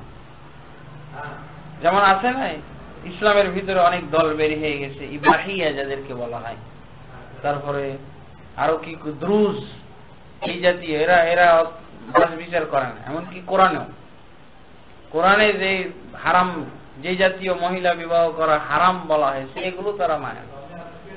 তো এই জাতীয়র মধ্যে কি কি পড়ে এগুলো জেনে নিতে হবে। দেখা যাবে যদি এই জাতীয় বিবাহ এর মধ্যে থেকে যদি অন্য কাউকে দেখা যায় যে ঢুকানো হয়, এই জাতীয় মহিলাদের ভিতরে যে অন্য কাউকে হালাল একটা মহিলা বিবাহ করা হালাল, যে প্রকার মহিলা বিবাহ করা হালাল, সেগুলোকে যদি এই প্রকারের মধ্যে আমরা শামিল করে ফেলি, তাহলে এটা বেদাত হবে এবং এই বেদাত কুফরি পর্যায়েরও যেতে পারে। যেমন মদিনা ইউনিভার্সিটি থাকাকালে আমরা বিভিন্ন দেশের ছেলের সাথে মিশামিশি করেছি। তো সোমালিয়ার এক রুমমেট ছিল আমার সাথে। তো কথাবার্তায় এক পর্যায়ে আসলো, জানতে পারলাম যে ওদের দেশে চাচাতো বোন, মামাতো বোন, খালাতো বোন, ফুফাতো বোন, এগুলো কি, এগুলো হারাম ধরা হয়, এগুলোর সাথে বিবাহ নেই, বিবাহ করা চলবে না। আশ্চর্য কথা, তোমরা এটা মানো না? হ্যাঁ, আমরাও তো মেনে আসছি। এটা তো স্পষ্ট তোমরা হালালকে হারামের গ্রুপে ফেলে দিয়েছো। আর আমাদের বাংলাদেশে হচ্ছে কি, আমাদের বাংলাদেশে এরকম অনেকটা জগা খিচুড়ি আছে, তো বোন, মামাতো বোন, তারা জানলেও নিজের বোনের মতোই আচরণ করে এদের সাথে চলাফেরা। অনেক সময় দেখা যায় যে এই কারণে অ্যাক্সিডেন্টও ঘটে যাচ্ছে। কারণ মূল তো হলো হালাল, বিবাহ করা হালাল। যাদেরকে হারাম ধরা হয়, হারাম বিশ্বাস করা হয়, আল্লাহ তাবারক ওয়া তাআলা এরকম তাদের থেকে বেঁচে থাকারও প্রবণতা আল্লাহ একটা সৃষ্টি করে দেন মনের ভিতরে, যে এদের ব্যাপারে কোনো ধরনের মনের ভিতরে মানে উদ্রেক হয় না, কি বলে ভাব ভঙ্গি দুর্বলতা উদ্রেক হয় না। কিন্তু যদি আমি হালাল জানি তখন চলে আসে। অনেক সময় আমাদের দেশে কি করা হয়, দাদা নানা নাতনিদের সাথে আচরণ করে কি খুবই মানে অসংলগ্ন এবং খুবই খারাপ আচরণ। অথচ হারামের কাতারে এরা, হারামের কাতারে, হারাম যে জাতীয় মহিলাকে বিবাহ করা হারাম তার ভিতরে এরাও এক। অথচ এদের সাথে যে সমস্ত দেখা যায় যে অনেকে বোন বলে, ভাই বোন ভাই, এই সম্পর্ক তো নাই। বোন ভাই বলা তো যাবে না, নাতি নাতনি এগুলো হলো আপনার সন্তানের সন্তান, যত নিচে যাবে সকল সন্তান, এমনকি আদম পর্যন্ত আমাদের পিতা। নাতি নাতনি এগুলো আমাদের ভাই সম্পর্ক নিয়ে আসবো না। ভাই সম্পর্কে নিয়ে আসার পর হয় চাচাতো ভাইয়ের মর্যাদা দান করতেছি, অথবা চাচাতো বোনের মর্যাদা দান করতেছি, অথবা ফুফাতো বোনের মর্যাদা দান করতেছি, দিয়ে শালীও বলা হচ্ছে। রহস্য করতে দেখেছি অনেক নানা, অনেক দাদাকে রহস্য করতে দেখেছি নাতনির সাথে, এই শালী তুই আমাকে পছন্দ করিস, নাউজুবিল্লাহ, একেবারে স্পষ্ট হারাম। আর নিজের মেয়ে যেমন হারাম, মেয়ের মেয়ে ওরকমই হারাম, এবং সে মেয়ে হবে। আল্লাহ রাসূল সাল্লাল্লাহু আলাইহি ওয়াসাল্লাম হাসান হোসেনকে কি বলে সমাধান করতেন, ইন্না ইবনি হাযা সাইয়্যিদু কুরাইশ, আমার এই ছেলেটা কুরাইশের সরদার। হযরত হাসানকে লক্ষ্য করে আল্লাহ রাসূল কি বলেছেন, ইন্না ইবনি হাযা সাইয়্যিসলিহুল্লাহু আযজা ওয়া জাল্লা বিহি বাইনা ফিয়াতাইন আযীমাতাইন মিনাল মুসলিমিন, আমার এই ছেলেটার মাধ্যমে অচিরেই আল্লাহ তাবারক ওয়া তাআলা মুসলমানদের বৃহৎ দুটা দলের মাঝে সমাধান করবেন। আল্লাহ রাসূল নাতি নাতনিকে ছেলের মর্যাদা দান করেন, ছেলে বলতে পারেন, ছেলের ছেলে। অতএব এই বোন টোন এগুলো বলা চলবে না। এই যে প্রকার ভিত্তিক অনুসরণ, আমরা যেই প্রকার আল্লাহ রাসূল সাল্লাল্লাহু আলাইহি ওয়াসাল্লাম যাদেরকে যেই প্রকারের মধ্যে ফেলেছেন তাদেরকে সেই প্রকারের মধ্যে রাখতে হবে। কুরবানির ক্ষেত্রে ধরেন আল্লাহ রাসূল আল্লাহ তাবারক ওয়া তাআলা অনেক পশুই আমাদের জন্য ভক্ষণ হালাল করেছেন। জবাই করব, বিসমিল্লাহ বলে জবাই করব, গোশত খাওয়া হালাল। কিন্তু কুরবানির ক্ষেত্রে সব হালাল না, কুরবানি দেওয়া সব জায়েজ না। আল্লাহ রাসূল সাল্লাল্লাহু আলাইহি ওয়াসাল্লাম প্রকার, নির্দিষ্ট প্রকার উল্লেখ করে দিয়েছেন, এবং আল্লাহ উল্লেখ করে দিয়েছেন, আলা মা রাযাকাহুম মিন বাহিমাতিল আনআম, বাহিমাতুল আনআম উল্লেখ করা হয়েছে। বাহিমাতুল আনআম বলতে বুঝায় উট, গরু আর ছাগল, এই তিন প্রকার। আর এদের গ্রুপ হইতে পারে, যেমন গরুর সাথে মহিষ আসতে পারে, তারপরে নর নারী আসতে পারে, তারপরে ছাগলের সাথে নর নারী উভয়টা আসতে পারে, গ্রুপ আসতে পারে, ভেড়া আসতে পারে, তারপরে ওই যে কি দুম্বা আসতে পারে, এই জাতীয় তিন প্রকার। এখন আপনি বলবেন যে আমি একটা হরিণ কুরবানি দিয়ে দেব, অথবা হাদিসে আপনি পড়লেন যে ঘোড়ার গোশত খাওয়া জায়েজ আছে। হ্যাঁ, যেমন জায়েজের প্রকার। এখন যদি যেই প্রকার পশু হালাল সেটাকে যদি আমি হারাম জানি, এও আর এক ঝামেলা। এখন অনেকেই কিন্তু আমাদের দেশে জানে যে ঘোড়ার গোশত খাওয়া হারাম, এমনকি অনেকে এইভাবেও চালিয়ে দেয় হানাফি মাযহাবে হারাম। যখন দেখে যে কেমন বেকায়দা হয়ে গেল, যে হাদিসে পাওয়া যাচ্ছে ঘোড়ার গোশত হালাল, যে এটা হানাফি মাযহাবে হারাম। তবু হারাম জানতেই হবে, এটা কথা হলো নাকি? আল্লাহ রাসূল যে প্রকারের পশুকে হালাল ঘোষণা করেন, আর কোন অজুহাত দিয়ে ওটাকে হারাম করা যাবে না। কিন্তু ওরকম ঘটছে তো, যে আপনি জিজ্ঞেস করেন তারপর আর সে কেন হারাম হলো, তখন আর দলিল না, এই আবল তাবল কথা বলবে যে আল্লাহ বলছেন তোমাদের জন্য এই পশুগুলো হলো জিনাত, সৌন্দর্য, তোমরা এগুলোতে তোমাদের বোঝা বহন করবে, এদিক সেদিক নিয়ে যাবে, এই জন্য এটা কি বাধা দেওয়া হচ্ছে? আমি ঘোড়ার উপরে চড়বো, ঘোড়া জবাই করে খাবো প্রয়োজন পড়লে, এই তো শেষ। একটা দিয়ে একটা বাধা হবে কেন? যাই হোক, ঘোড়া যদিও হালাল, তো এই প্রকারের পশু আবার কুরবানিতে হালাল নয়। যে প্রকারের পশু উল্লেখ করা হয়েছে কুরবানির জন্য, সেই প্রকারের পশুই আমি ব্যবহার করব। অন্য প্রকার হালাল বলেই আমি যে ঢুকিয়ে দেবো তা না, কারণ বন্য মহিষ আমি নিয়ে আসবো, তারপরে নীল গাই ধরে নিয়ে আসবো, তারপরে আরো কত কি খরগোশ নিয়ে আসলাম। হ্যাঁ, এগুলো তো মোরগ জবাই করে দিলাম, বিশাল একটা মোরগ 4-5 কেজি ওজন, 10 কেজির হালাল। কুরবানি তো আর হবে না এগুলো দ্বারা। কুরবানি যেই প্রকার, এটা হলো প্রকার ভিত্তিক অনুসরণ। বিশাল জগৎ, এক একটা বিষয় দিয়ে একটা করে বই লেখা আছে এরকম। আর একটা হলো সংখ্যা ও পরিমাণ ভিত্তিক অনুসরণ।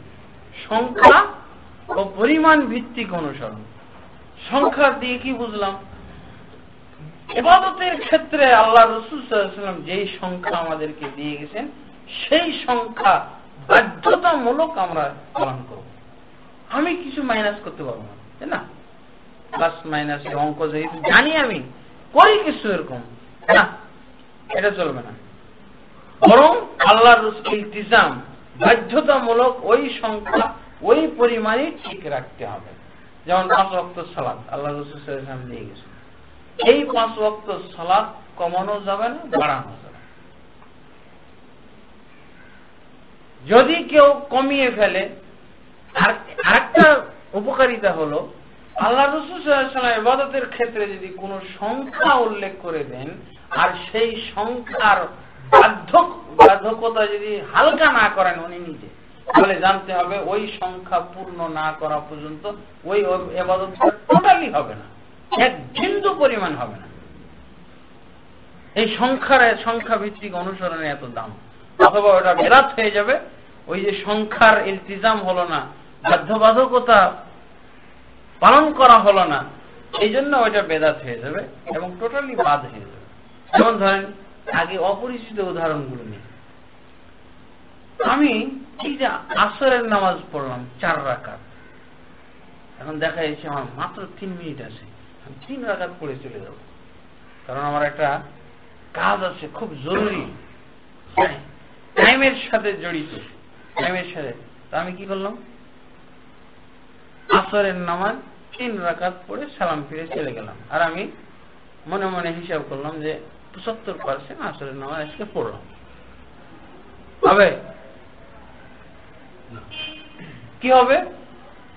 1 রাকাত তো হবে না, পুরা নামাজটাই নষ্ট, মানে মাইনাস থেকে যাবে, আসরের নামাজ টোটালি হয়নি। এই হলো সংখ্যার মূল্য। আপনি যে এই যে অঙ্ক জানেন, অঙ্ক বিদ্যা দিয়ে এখন আপনি এটার উপরে চালাই দিবেন, তাহলে বেদাত হয়ে যাবে। আর এই আমলটার নামই হবে ইচ্ছাকৃত। ভুল ক্রমে যদি কেউ পড়ে চলে যায়, তাড়াহুড়ার মধ্যে ছিল বেচারা, ও 3 রাকাত পড়েই মনে করেছে 4 রাকাতই পড়েছে, চলে গেছে, এটা হয়তো খাতায় উঠে যাবে আল্লাহর যে না পড়েছে বান্দা। কারণ আল্লাহ তো বড় কথা লাগলো ক্ষমা সুন্দর দৃষ্টিতে দেখেছেন, কোন বান্দা যদি ভুল ক্রমে ভ্রমের বশবর্তী হয়ে যদি কোনো আমল আচরণ করে ফেলে, আল্লাহ এটা ক্ষমা করে ফেলেন। ইন্নাল্লাহ তাজাওয়াজা আন উম্মতি, আল্লাহ রাসূল সাল্লাল্লাহু আলাইহি ওয়াসাল্লাম বলছেন, ইন্নাল্লাহ তাজাওয়াজা আন উম্মতি আনিল খাতা ওয়ান নিসয়ান ওয়া মাসতুকরিহু আলাইহি।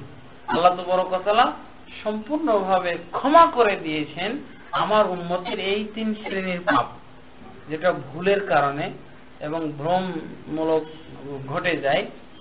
আর একটা কি, আর একটা হলো বাধ্য হয়ে যেটা করে। একজনকে গুলি ধরছে, ফায়ার করে ফেলবে, জলদি এই কাজ কর না দিব, এমন বেচারা করলো, তার ইচ্ছা অনুযায়ী করেছে, নিজের ইচ্ছাই তো করে নাই, সে করিয়েছে তাই করেছে, এটা আল্লাহ খাতায় উঠাবেন না। যদি গুনার কাজও করে ফেলে, এমনকি কুফরিও করে ফেলে, এই হাদিসের দৃষ্টিতেই অনেকে বলে থাকে জান বাঁচানোর জন্য মিথ্যা বলা যায়, জান বাঁচানোর জন্য কুফরিও করা যায়, জান বাঁচানোর জন্য এইগুলো হলো এই অবস্থায়। তাহলে কি বলছিলাম কথাটা? হ্যাঁ, সংখ্যা ভিত্তিক অনুসরণ, এটাই হলো মূল্য। একটা 2 ধরনের ভুল মাফ করছেন। হ্যাঁ, আরেকটা হলো সিজদা। ধরেন 2টা সিজদা, 4 রাকাতে আমি ঠিক পড়লাম, কিন্তু একটা সিজদা যদি আমি মাইনাস করে দিই, এবং একটা যুক্তিও আছে, রুকু একটা সিজদা একটা হয়ে যায়, এটা মিল হয়ে গেল। তাহলে এই যে সংখ্যা ভিত্তিক, সংখ্যা এতগুলো সিজদা একটা কমিয়ে দিলাম, 4 রাকাত সব দোয়া কেরাত, হ্যাঁ, তারপরে তাসবিহ তাহলিল সব সহ নামাজটা টোটালি একেবারে ভ্যানিশ হয়ে গেল একটা সিজদা কমানোর কারণে, ইচ্ছাকৃতভাবে। এমনি ভাবে কেউ যদি ইচ্ছা করে যে সিজদা দুটো আছে তো রুকুও দুটো করে ফেলি, হতে পারে তো এরকম, রুকু দুটা আর রুকু আরেকটা বাড়িয়ে দিলে তো আরো দোয়াও বাড়লো, হাসানা জিনিস। তো এই হলো ব্যাপার। তাহলে কি হবে, এই ইবাদতটা টোটালি মানে ভ্যানিশ হয়ে যাবে, এর কোনো মূল্য থাকবে না। ঠিক এমনি ভাবে আরো যত সংখ্যা ভিত্তিক ইবাদত আছে, কাবা শরীফের 7 তওয়াফ, ইচ্ছাকৃত কেউ যদি 1 তওয়াফ না করে 6 তওয়াফ করে তাহলে 6 তওয়াফই বরবাদ হয়ে যাবে। সাফা মারওয়ার 7 সাই কেউ যদি একটা মাইনাস করে দেয় ইচ্ছাকৃত ভাবে, আমার সময় কম একটু কম কম করে দেয়, পার্সেন্টেজ কম, আমি 80% পেলাম, অনেকে আমরা উত্তর দিয়ে আসি না প্রশ্নের, দেখ 80% উত্তর দেওয়া হয়ে গেছে, সময় নেই, চলে যায়, টেনশনের কারণ নেই, 10 মার্ক উঠে যাবে। কিন্তু এগুলো তো আসবে কি, টোটালি বরবাদ। এরকম সংখ্যা ভিত্তিক অনুসরণ আর সংখ্যার মূল্যায়নটা কেমন? এমনি ভাবে ধরেন যে 30টি রোজা, 29টি রোজা যদি একটাও কেউ ইচ্ছাকৃত ভাবে বাদ দিয়ে যায় টোটালি রোজা হবে না, একটাও হবে না। এমনি ভাবে 5 ওয়াক্ত সালাত, 5 ওয়াক্ত সালাতের যদি কেউ 1 ওয়াক্ত ইচ্ছাকৃত ভাবে বাদ দিয়ে দেয় তাহলে 1 ওয়াক্ত কবুল হবে না, 4 ওয়াক্তই ধ্বংস। এমনি ভাবে আরো আসেন আরো অন্যান্য বিষয়ে, নামাজের পরে আল্লাহ রাসূল ফরজ নামাজের পরে 33 বারে যে তাসবিহ দিয়েছেন, সুবহানাল্লাহ, আমরা যদি 32 বার করি অথবা 34 বার করে করি তাহলে টোটাল বরবাদ। এই আমলের কোনো ফলাফল নাই, এর কোনো সওয়াব নাই, এটাই বেদাতের অন্তর্ভুক্ত হয়ে যাবে যদি আমি 34 বার করে পড়ি। হ্যাঁ, শেষেরটা আল্লাহু আকবার 34 বারের কথা আছে, এটা যদি এটার ব্যাপার স্বতন্ত্র, এটা যদি আমরা 34 বার পড়ি তাহলে অসুবিধা নেই। বাকি অন্য দুইটা যদি 34 বার করে পড়ি তাহলে এই আমলটাই বরবাদ। আছে সুবহানাল্লাহ সহই, সুবহানাল্লাহ, আলহামদুলিল্লাহ, আল্লাহু আকবার সবই পড়লাম কিন্তু বরবাদ, সওয়াববিহীন। অথবা গুনাহও হতে পারে, গুনাহ অবশ্যই হবে, যেহেতু রাসূল সাল্লাল্লাহু আলাইহি ওয়াসাল্লামের তরিকা তো এটা। রাসূল সাল্লাল্লাহু আলাইহি ওয়াসাল্লামের তরিকা নিয়ন্ত্রণ করার জন্য উলামাগণ, যারা আকীদা, যারা সুন্নাত বিদআত বিষয়ে বিশেষজ্ঞ, তারা এই দিকগুলো খুঁজে বের করেছেন। আসলে সবগুলো দলিল ভিত্তিক কথা না, পয়েন্টগুলো, সূত্রগুলো যদি আমরা বানিয়েছি এই দলিলগুলো বোঝার জন্য, এই সূত্রগুলো। তো এরপরে আসেন, তাহলে একটা হলো সংখ্যা ও পরিমাণ ভিত্তিক। পরিমাণ ভিত্তিকের মধ্যে আসেন ওই 3 জন সাহাবীর আমল আনতে পারি আমরা, পরিমাণে কি হয়েছিল, রাসূলের চেয়ে বেড়ে গেছিল, এজন্য আমল বরবাদ, উম্মত থেকে বহিষ্কৃত। পরিমাণের মধ্যে যদি আমি কম বেশি করি, যেমন আমার আল্লাহ রাসূল সাল্লাল্লাহু আলাইহি ওয়াসাল্লাম বলেছেন আফজালুয যিকরি লা ইলাহা ইল্লাল্লাহ, উত্তম জিকির হলো লা ইলাহা ইল্লাল্লাহ। আমি যদি বলি লা ইলাহা ইল্লাল্লাহ, এটা উত্তম জিকির, এই অংশটা, অথবা ভেঙে ভেঙে ইল্লাল্লাহ ইল্লাল্লাহ, আল্লাহু আল্লাহু, আল্লাহ রাসূল পুরো ফিগারের নাম দিলেন উত্তম জিকির লা ইলাহা ইল্লাল্লাহ। এখন আমাদের এই চলছে কাজকাজি চলতেছে, পীর মুরিদি গোছানো যাদের কাজ, পীর সাহেবরা এটা নিয়ে খুব ওদের কাজ, জিকির বিশেষজ্ঞ ওরা কি করে, লা ইলাহা লা ইলাহা লা ইলাহা। চাঁদপুরে যে শুনলাম, এই অংশ শুনি নাই, এই অংশ জিকির শুনি নাই, চাঁদপুরে যে শুনে আসলাম, ওখানে এক পীর সাহেব, ওখানে আবার এক আজগবি এক তরিকা দেখে আসলাম, সাজলিয়া তরিকা, এটা আর শুনি নাই কোনো, সাজলিয়া তরিকা আর সালাত গাউসিয়া নামাজ, এগুলো ওখানে শুনে আসলাম। তো এই যে ওরা বলছে লা ইলাহা স্বতন্ত্র জিকির, এটা কি উত্তম নাকি? কিন্তু মুরিদদেরকে ওরই তো বুঝাইতে সক্ষম হয়েছে সে যে এটাই বাবা উত্তম, এটা তো আসলে উত্তম না, আর মুরিদ গোছানো, মুরিদ যাতে সারাই করতে পারে, এই হলো উদ্দেশ্য। এখন লা ইলাহা লা ইলাহা, এটা কোনো কথা হলো? কুফরি কথা। কোনো ইলাই নাই, কোনো মাবুদই নাই, কে বললো? এটা মিথ্যা কথা। কোন মাবুদই নেই, একমাত্র আল্লাহ মাবুদ, এটা তো হতে হবে। কিন্তু পূর্ণাঙ্গ বাক্যটা না নিয়ে আসার কারণে কি হলো, পরিমাণ ভিত্তিক অনুসরণ, বেদাত হয়ে গেল, অপরাধমূলক কথা, শিরকি কথা না, সে পরিমাণের ইলতিজাম, পরিমাণের বাধ্যবাধকতা না থাকার কারণে সে ওটাকে এই মুক্ত করে দেওয়ার কারণে যে অংশই আমি নিই, যে অংশই আমি নির্বাচন করে জিকির করি করতে পারি। মুরিদদেরকে এভাবে বুঝিয়ে দিল।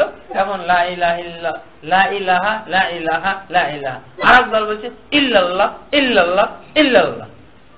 আরেক দল বলছে আল্লাহু, আল্লাহু, আল্লাহু। আরেক দল বলছে হু, হু। এই দেখেন পরিমাণ ভিত্তিক অনুসরণ বুঝতে গিয়ে এগুলো সব বেদাতি, এটা বুঝে ফেললাম। বুঝা গেল না? আল্লাহ রাসূল সাল্লাল্লাহু আলাইহি ওয়াসাল্লাম নাম দিলেন কি, যে আফদালু যিকরি লা ইলাহা ইল্লাল্লাহ। উত্তম জিকির হলো এই অংশটুক, লা ইলাহা ইল্লাল্লাহ। এই পরিমাণ অবশ্যই আমাদের ঠিক রাখতে হবে। পরিমাণ থেকে এক বিন্দু বিসর্গ কমানো যাবে না। যতক্ষণ পর্যন্ত এটা পূর্ণাঙ্গতা লাভ না করবে ততক্ষণ পর্যন্ত এটা জিকির নয়। এবং মুহাম্মদুর রাসূলুল্লাহ এই জিকিরের কোনো অংশ নাই। কেউ যদি মুহাম্মদুর রাসূলুল্লাহ জড়িয়ে জিকির করে এটা অবৈধ, এটা বেদাত। কারণ জিকিরের কালেমার মধ্যে মুহাম্মদুর রাসূলুল্লাহ সংযুক্ত আল্লাহ রাসূল সাল্লাল্লাহু আলাইহি ওয়াসাল্লাম করেননি। এবং তিনি কি বলছেন, আফদালু যিকরি লা ইলাহা ইল্লাল্লাহ। উত্তম জিকির হলো লা ইলাহা ইল্লাল্লাহ। তারপরে আল্লাহ রাসূল বলেছেন ওয়া আফদালুদ দুআ, একই হাদিসের অংশ, শেষ অংশ, আফদালুদ দুআ আলহামদুলিল্লাহ। উত্তম দোয়া হলো আলহামদুলিল্লাহ। এখন আলহামদুলিল্লাহ, আলহামদুলিল্লাহ, আলহামদুলিল্লাহ এটা উত্তম দোয়া না। আলহামদুলিল্লাহ অথবা শুধু লিল্লাহ লিল্লাহ এটা কোনো উত্তম দোয়া নয়। এই পূর্ণাঙ্গতা যতক্ষণ পর্যন্ত না আসবে, পরিমাণটা যতক্ষণ পর্যন্ত আমি পূর্ণ না করব ততক্ষণ পর্যন্ত ইবাদত নয়, বরং এগুলো হলো বেদাত। এগুলো হলো জিকির হলেও, এগুলো আমল বললেও সেই রাসূলের উম্মত থেকে বহির্ভূতকারী আমল। তাহলে এই একটা অংশ দিয়ে আমি শত শত হাজার হাজার পীরকে এবং তাদের মুরিদ সহ রাসূলের উম্মত থেকে বহির্ভূত দেখতে পাচ্ছি। এই একটা পয়েন্টকে উপস্থিত করে এটাকেই মাপকাঠি হিসেবে ব্যবহার করলে লক্ষ লক্ষ, আমাদের দেশে কত লক্ষ পীর আপনারা কেউ জানেন? 81 সনের পরিসংখ্যান অনুযায়ী ইত্তেফাক পত্রিকায় আসছিল 2,98,000 পীর। আজকে তো 81 সনের পরে আরো কত বছর চলে গেছে। কোন বছর কি খালি গেছে মনে করেন যে এই বছরে পীর জন্ম নেয়নি? কেন, পীরের কোন ছেলে সন্তান ছিল না? অবশ্যই। আমার তো মনে হয় যে অবস্থা মেয়ে ফেলো দিয়ে যাবে। মেয়ে পীর আছে, হ্যাঁ। এই তো চাঁদপুরে যে দেখলাম যে বাবা তার চতুর্থ সন্তানকে ফাজিল ক্লাসে পড়ে ফাজিলিয়া তরিকার পীর, চতুর্থ সন্তানকে পীরগিরি দিয়ে গেছে। বেশি মহব্বত করে ছোট স্ত্রীর সন্তান দিয়ে গেছে। আর বড় বড় ছেলেরা প্রত্যেকেই প্রফেসর, কলেজের প্রফেসর, সরকারি কলেজের professor, double title, double MA এরকম। ওরা তো মারা যাওয়ার পর বাপের প্রতি বিদ্রোহী হয়ে গেছে। হ্যাঁ, এটা কাম করলো নাকি আমরা? তখন এক ভাই আর এক ভাইকে পীর মানতেছে যে ওইটা বাদ, তুই পীর। বড় ভাই তার ছোটটাকে বলছে তুই পীর, আমি সবকে বলে দেবো, এইটারে পীর মানতে হবে। এখন ওরা পীরগিরি নিয়ে শুরু করেছে ঝগড়াঝাটি। এখন মারা যাওয়ার পর এক পীর ছিল একজন, এখন হয়েছে 4 জন। একই বাড়িতে 4 পীর। আর এদিকে পীর কাসেমপুর নাম আপনারা জানেন? কুমিল্লা কেউ আছেন? কুমিল্লা মুরাদনগর থানা একটা গ্রামের নাম হলো পীর কাসেমপুর। মারা গেছে এরকম পীরই 16 জন, যাদের মাজার হয়ে গেছে। তাহলে বুঝেন এখন এই হারে যদি পীর গণনা করা হবেই তো, আমার তো মনে হয় 4 লক্ষ হয়ে গেছে, 2,98,000। তার মানে 3 লক্ষ হইতে কত, 2,000 মাত্র বাকি। এই এতদিনের মধ্যে আর 1 লাখ হয়নি, হয়েছে তো। এই যে এইসব পীরগুলো যে মারা গেল, সবচেয়ে যাদের মাজার, এদের কি খলিফা টলিফার নাই? তাহলে এক গ্রামে কতগুলো পীর আমি গণনা করে পাচ্ছি। এই হলো অবস্থা। আবার আমাদের উত্তরবঙ্গে আবার পীরের অভাব আছে, বুঝেছেন? তো এই হলো অবস্থা। তো পরিমাণ ভিত্তিক, পরিমাণ সবকিছুরই পরিমাণ, এই পরিমাণটা আপনি সবকিছুতে খাটাবেন। যত জায়গায় আল্লাহ রাসূল সাল্লাল্লাহু আলাইহি ওয়াসাল্লাম সংখ্যা এবং পরিমাণ উল্লেখ করে দিয়েছেন, সব জায়গায় আমরা এটা খাটাবো। একেবারে রাসূল সাল্লাল্লাহু আলাইহি ওয়াসাল্লামের বলে যাওয়া পরিমাণের সাথে যতক্ষণ পর্যন্ত না মিলবে ততক্ষণ পর্যন্ত জানতে হবে ওই ইবাদতটা বাতিল। সংখ্যায় যতক্ষণ পর্যন্ত না মিলবে ততক্ষণ পর্যন্ত ওই ইবাদতটা বাতিল। হ্যাঁ, আরেকটা কথা আমি বলেছিলাম যে এই সংখ্যাকে আল্লাহ রাসূল যদি হালকা না করে দেন তাহলে ওই সংখ্যাটা বাধ্যতামূলক আমাদেরকে লক্ষ্য রাখতে হবে, সেভাবে পালন করতে হবে। হালকা করে দেওয়ার বিষয়টা যেমন ধরেন আল্লাহ রাসূল কি বলেন, 5 পিলার্স অফ ইসলাম, ইসলামের 5টা স্তম্ভ, তাই না? সবগুলো পালন করা কি সব মুসলমানের জন্য ফরজ? হালকা করে দিয়েছে, দুটাকে হালকা করেছে, কোনটা? যাকাত এবং হজ। অতএব এই 5টা বাধ্যতামূলক না সবার জন্য, এটা শুধু যারা ধনী শ্রেণী। রাসূল সাল্লাল্লাহু আলাইহি ওয়াসাল্লাম বলে দিয়েছেন লিমাসতাতা, যদিও ফরজ 5টা কিন্তু কমন সবার জন্য 3টা, আর বাকি 2টা হলো শর্ত সাপেক্ষে সবার জন্য। এটা হলো পরিমাণ হালকা করে দেওয়া, সংখ্যাকে হালকা করে দেওয়া। এখন আমি এই ফতোয়া দিতে পারবো না 5টা ফরজ, তুমি গরিব হও আর দুঃখী হও আর যাই হোক তোমার যাকাত দেওয়া লাগবেই। আছে তো আমাদের সমাজে, এটাকে হানাফি মুযহাব বলে জানা হয়, আপনার সম্পদ যে পরিমাণই হোক যাকাত দিতে হবে। অথচ আল্লাহ রাসূল সাল্লাল্লাহু আলাইহি ওয়াসাল্লাম নিসাব নির্ধারণ করে দিয়েছেন। নিসাব কি? সম্পদের ক্ষেত্রে, বিশেষভাবে শস্যের ক্ষেত্রে। শস্য ফসল যদি আপনার 5 ওয়াসাক পর্যন্ত হয়, প্রচলিত মাপ অনুযায়ী 612 কেজি যদি হয়, তাহলে আপনার যাকাত লাগবে। উন্মুক্ত অবস্থা না, গরিবদের জন্য যাকাত না। যাকাতুল ফিতরটা হলো গরিবদের জন্য, সেটা হইতে পারে। কিন্তু অন্যান্য যাকাতের ব্যাপারে অবশ্যই নেশাব আমাদেরকে ফলো করতে হবে। নেশাব ছাড়া কারো উপরেই ফরজ না। আমাদের দেখবেন এই যে ইসলামিক ফাউন্ডেশন আধুনিক প্রকাশনীর বুখারী শরীফের ঠিক আছে, দেখবেন যে আল্লাহ রাসূল যেখানে এই শর্তটা দিয়েছেন, 5 ওয়াসাক না হলে কারো যাকাত ফরজ নাই শস্যের ক্ষেত্রে। ঠিকাতে লেখা আছে, তবে হানাফি মুযহাবে অনুযায়ী এর চেয়ে কমেও যাকাত দিতে হবে। আশ্চর্য কথা,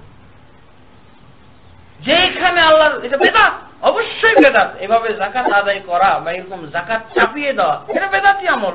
মুযহাবের নাম দিয়ে বেদাত চালু করা ছাড়া আর কিছু বলা যাবে না। এটা পরিমাণ ভিত্তিক অনুসরণ। আল্লাহ রাসূল যেই পরিমাণকে ধার্য করে দিয়েছেন সেই পরিমাণ অবশ্যই মূল্যায়ন করতে হবে এবং এই পরিমাণের ভিত্তিতেই সেটার উপরে আমল হবে, এটাকে উন্মুক্ত করা যাবে না।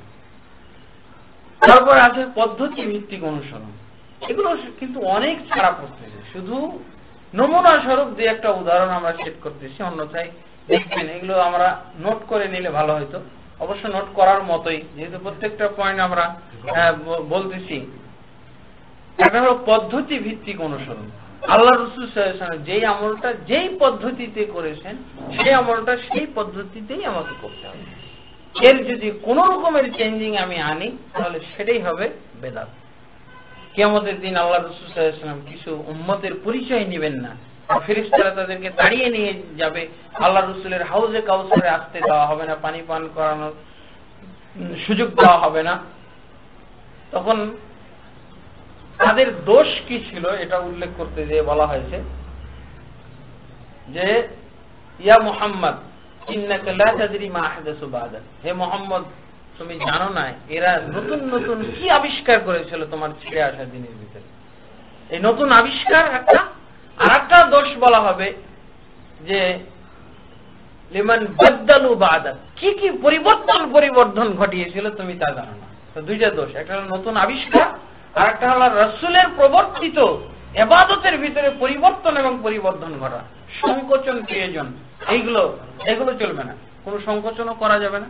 এগুলো সব ওই সব মানে মূলনীতির ক্ষেত্রেও এগুলো প্রযোজ্য হবে।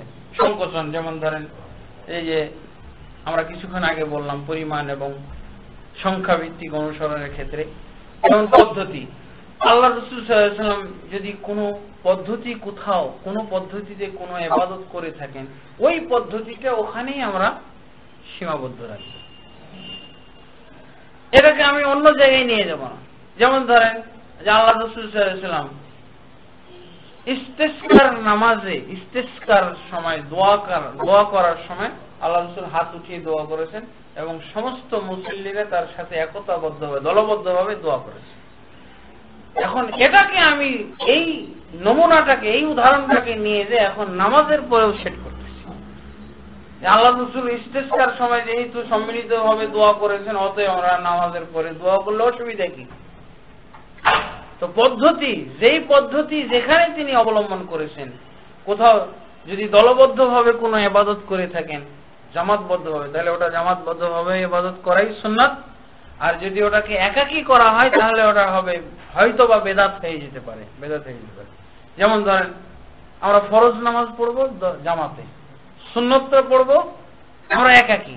যদি উল্টা করে ফেলি, সুন্নতটা জামাতে পড়বো আর ফরজটা একাকী পড়বো, অথবা ফরজটা বাড়িতে পড়বো সুন্নতটা মসজিদে পড়বো, এগুলো যদি করা হয় তাহলে এটা বেদাত হয়ে যাবে।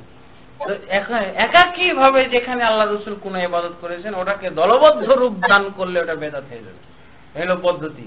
আরো পদ্ধতির ক্ষেত্রে আছে, আপনি উযু যে করতেছেন, ওযুর ক্ষেত্রে যদি আপনি সিস্টেম চেঞ্জ করে ফেলেন, যে আপনি আগে পা ধুলেন, তারপরে আগে পরে হাত ধুলেন, তারপরে চেহারা ধুলেন, তারপরে কুলি করে মাথা মাসে করে বাস নিচ থেকে শুরু করে শেষ পর্যন্ত। একটা যুক্তিও আসতে পারে যে আমি নিচ থেকে শুরু করব একেবারে মাথার সাদি পর্যন্ত এসে ফিনিশিং টানব, যুক্তি হলো না তো। আল্লাহ রাসূল যেই কায়দায় করেছেন, আপনি যদি আগে সিজদা করেন পরে রুকু করেন, এই যুক্তিতে যে নিচের কাজটা আগে করি তারপরে আরেকটা, তারপরে উঠে যাব, যুক্তিও থাকতে পারে। প্রত্যেক বেদাতের কিন্তু যুক্তি থাকে, যুক্তি ছাড়া কোনো বেদাত দুনিয়াতে প্রতিষ্ঠিত হতে পারে না। আর মোটা দৃষ্টিকোণ থেকে দলিলও থাকে। আজকাল যে দলিল লাগবে দলিল ছাড়া ইবাদত হবে না, এর জন্য অনেক বেদাতি এখন দলিল খোঁজাখুঁজি শুরু করছে। দলিল খুঁজতে খুঁজতে মিলাদের 28টা দলিল পাওয়া গেছে। মিলাদের আবার আলাদা আলাদা করে মিলাদ অংশের দলিল এবার দেখুন এতগুলো, আবার কিয়াম যে করতে হবে এর দলিল এতগুলো, এরকম করতে হবে।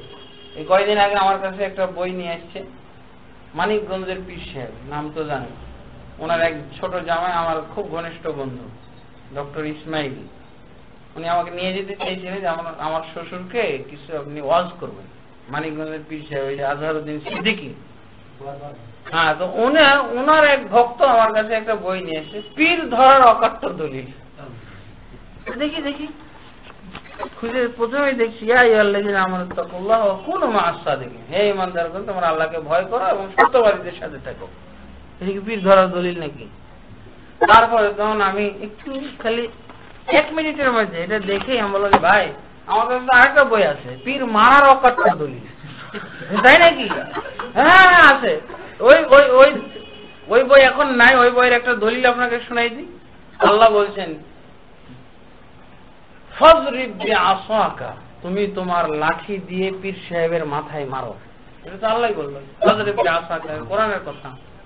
ফজরিব বিআসা, তুমি তোমার লাঠি দিয়ে পীর সাহেবের মাথায় মারো বাড়ি। এই তো পীর মারার অকাট্য দলিল না? এটা এরকম আছে নাকি পীর মারা? এখানে পীর আছে নাকি কথা? এখানে তো পীর নেই, পীর চালাই দিল কেন? আমিও চালাই দিলাম। ফজরিব বিআসাকা পর্যন্ত আল্লাহই বলছে তুমি তোমার লাঠি দিয়ে মারো, কাকে মারো এটা তো বলেননি। তো তুমি এখানে আল্লাহ বলছে তোমরা সত্যবাদী, কিন্তু কে সত্যবাদী, নাম কি, ওগুলো তো কিছু উল্লেখ নেই। আপনি নাম শেষ করলেন কেন? আমি এই জন্য ওই কায়দায় তো পীর মারার অকাট্য দলিল কোরআন থেকেই পাওয়া যাচ্ছে। এই হলো অবস্থা। এই যে পরিমাণ এবং সংকোচন বিয়োজন করে যে কত জঘন্য বেদাতের, দেখবেন যত রকমের বেদাত এই পর্যন্ত আবিষ্কার হয়েছে সবাই যে সংযোজন বিয়োজন করে দেখা যাচ্ছে যে তাহলে পদ্ধতিগত যেটা আল্লাহ রাসূল সাল্লাল্লাহু আলাইহি ওয়াসাল্লাম নামাজের পরে দোয়া করেছে একাকী ভাবে। এখন আমরা যে দোয়াই তো দলবদ্ধ ভাবে করি, একাকী করি, অসুবিধা কি? এটাই তো পদ্ধতি। রাসূলের পদ্ধতি চেঞ্জ হয়ে গেলেই তো সেটাই হলো বেদাত। আল্লাহ রাসূলের যুগে, সাহাবায়ে কেরামের যুগে হযরত ইবনে মাসউদ রাদিয়াল্লাহু আনহু কাছে অভিযোগ নিয়ে যাওয়া হলো। আবু মুসা আশআরী রাদিয়াল্লাহু আনহু এই অভিযোগটা করলেন। কি অভিযোগ? যে আসেন মসজিদে একটা নতুন কিছু দেখলাম, আপনি দেখতে চলেন। কি দেখতে বলো না। ইবনে মাসউদ রাদিয়াল্লাহু আনহু ছিলেন সিনিয়র সাহাবী আবু মুসা রাদিয়াল্লাহু আনহুর চেয়ে। উনি বলেন কি দেখলেন একটু বলেন। বলছে আপনি এসে নিজেই দেখেন। বলছে না তুমি বলো না শুনি। বলছে দেখতেছি একজন লোক সবাইকে নিয়ে জিকির করতেছে। কি জিকির?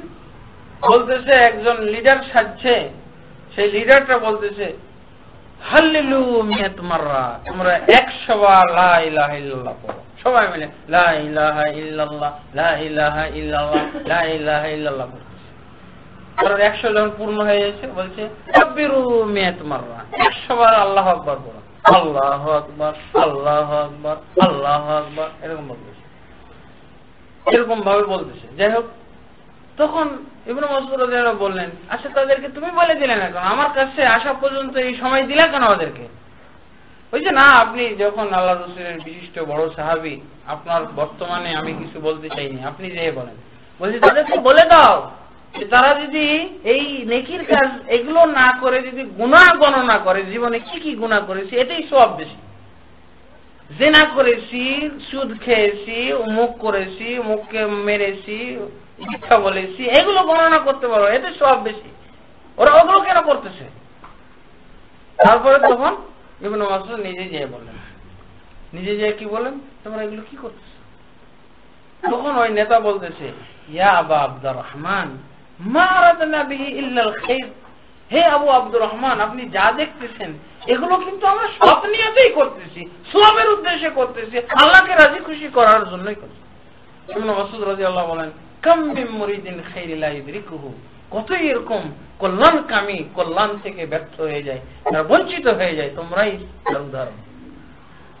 হাদিহি সিয়াব রাসূলুল্লাহ সাল্লাল্লাহু আলাইহি ওয়াসাল্লাম লাম তুবলা ওয়া আনিয়াতুহু লাম তুকসার, এই হলো সেই আল্লাহ রাসূল সাল্লাল্লাহু আলাইহি ওয়াসাল্লামের নমুনা আমাদের মধ্যে এখনো বাকি রয়ে গেছে।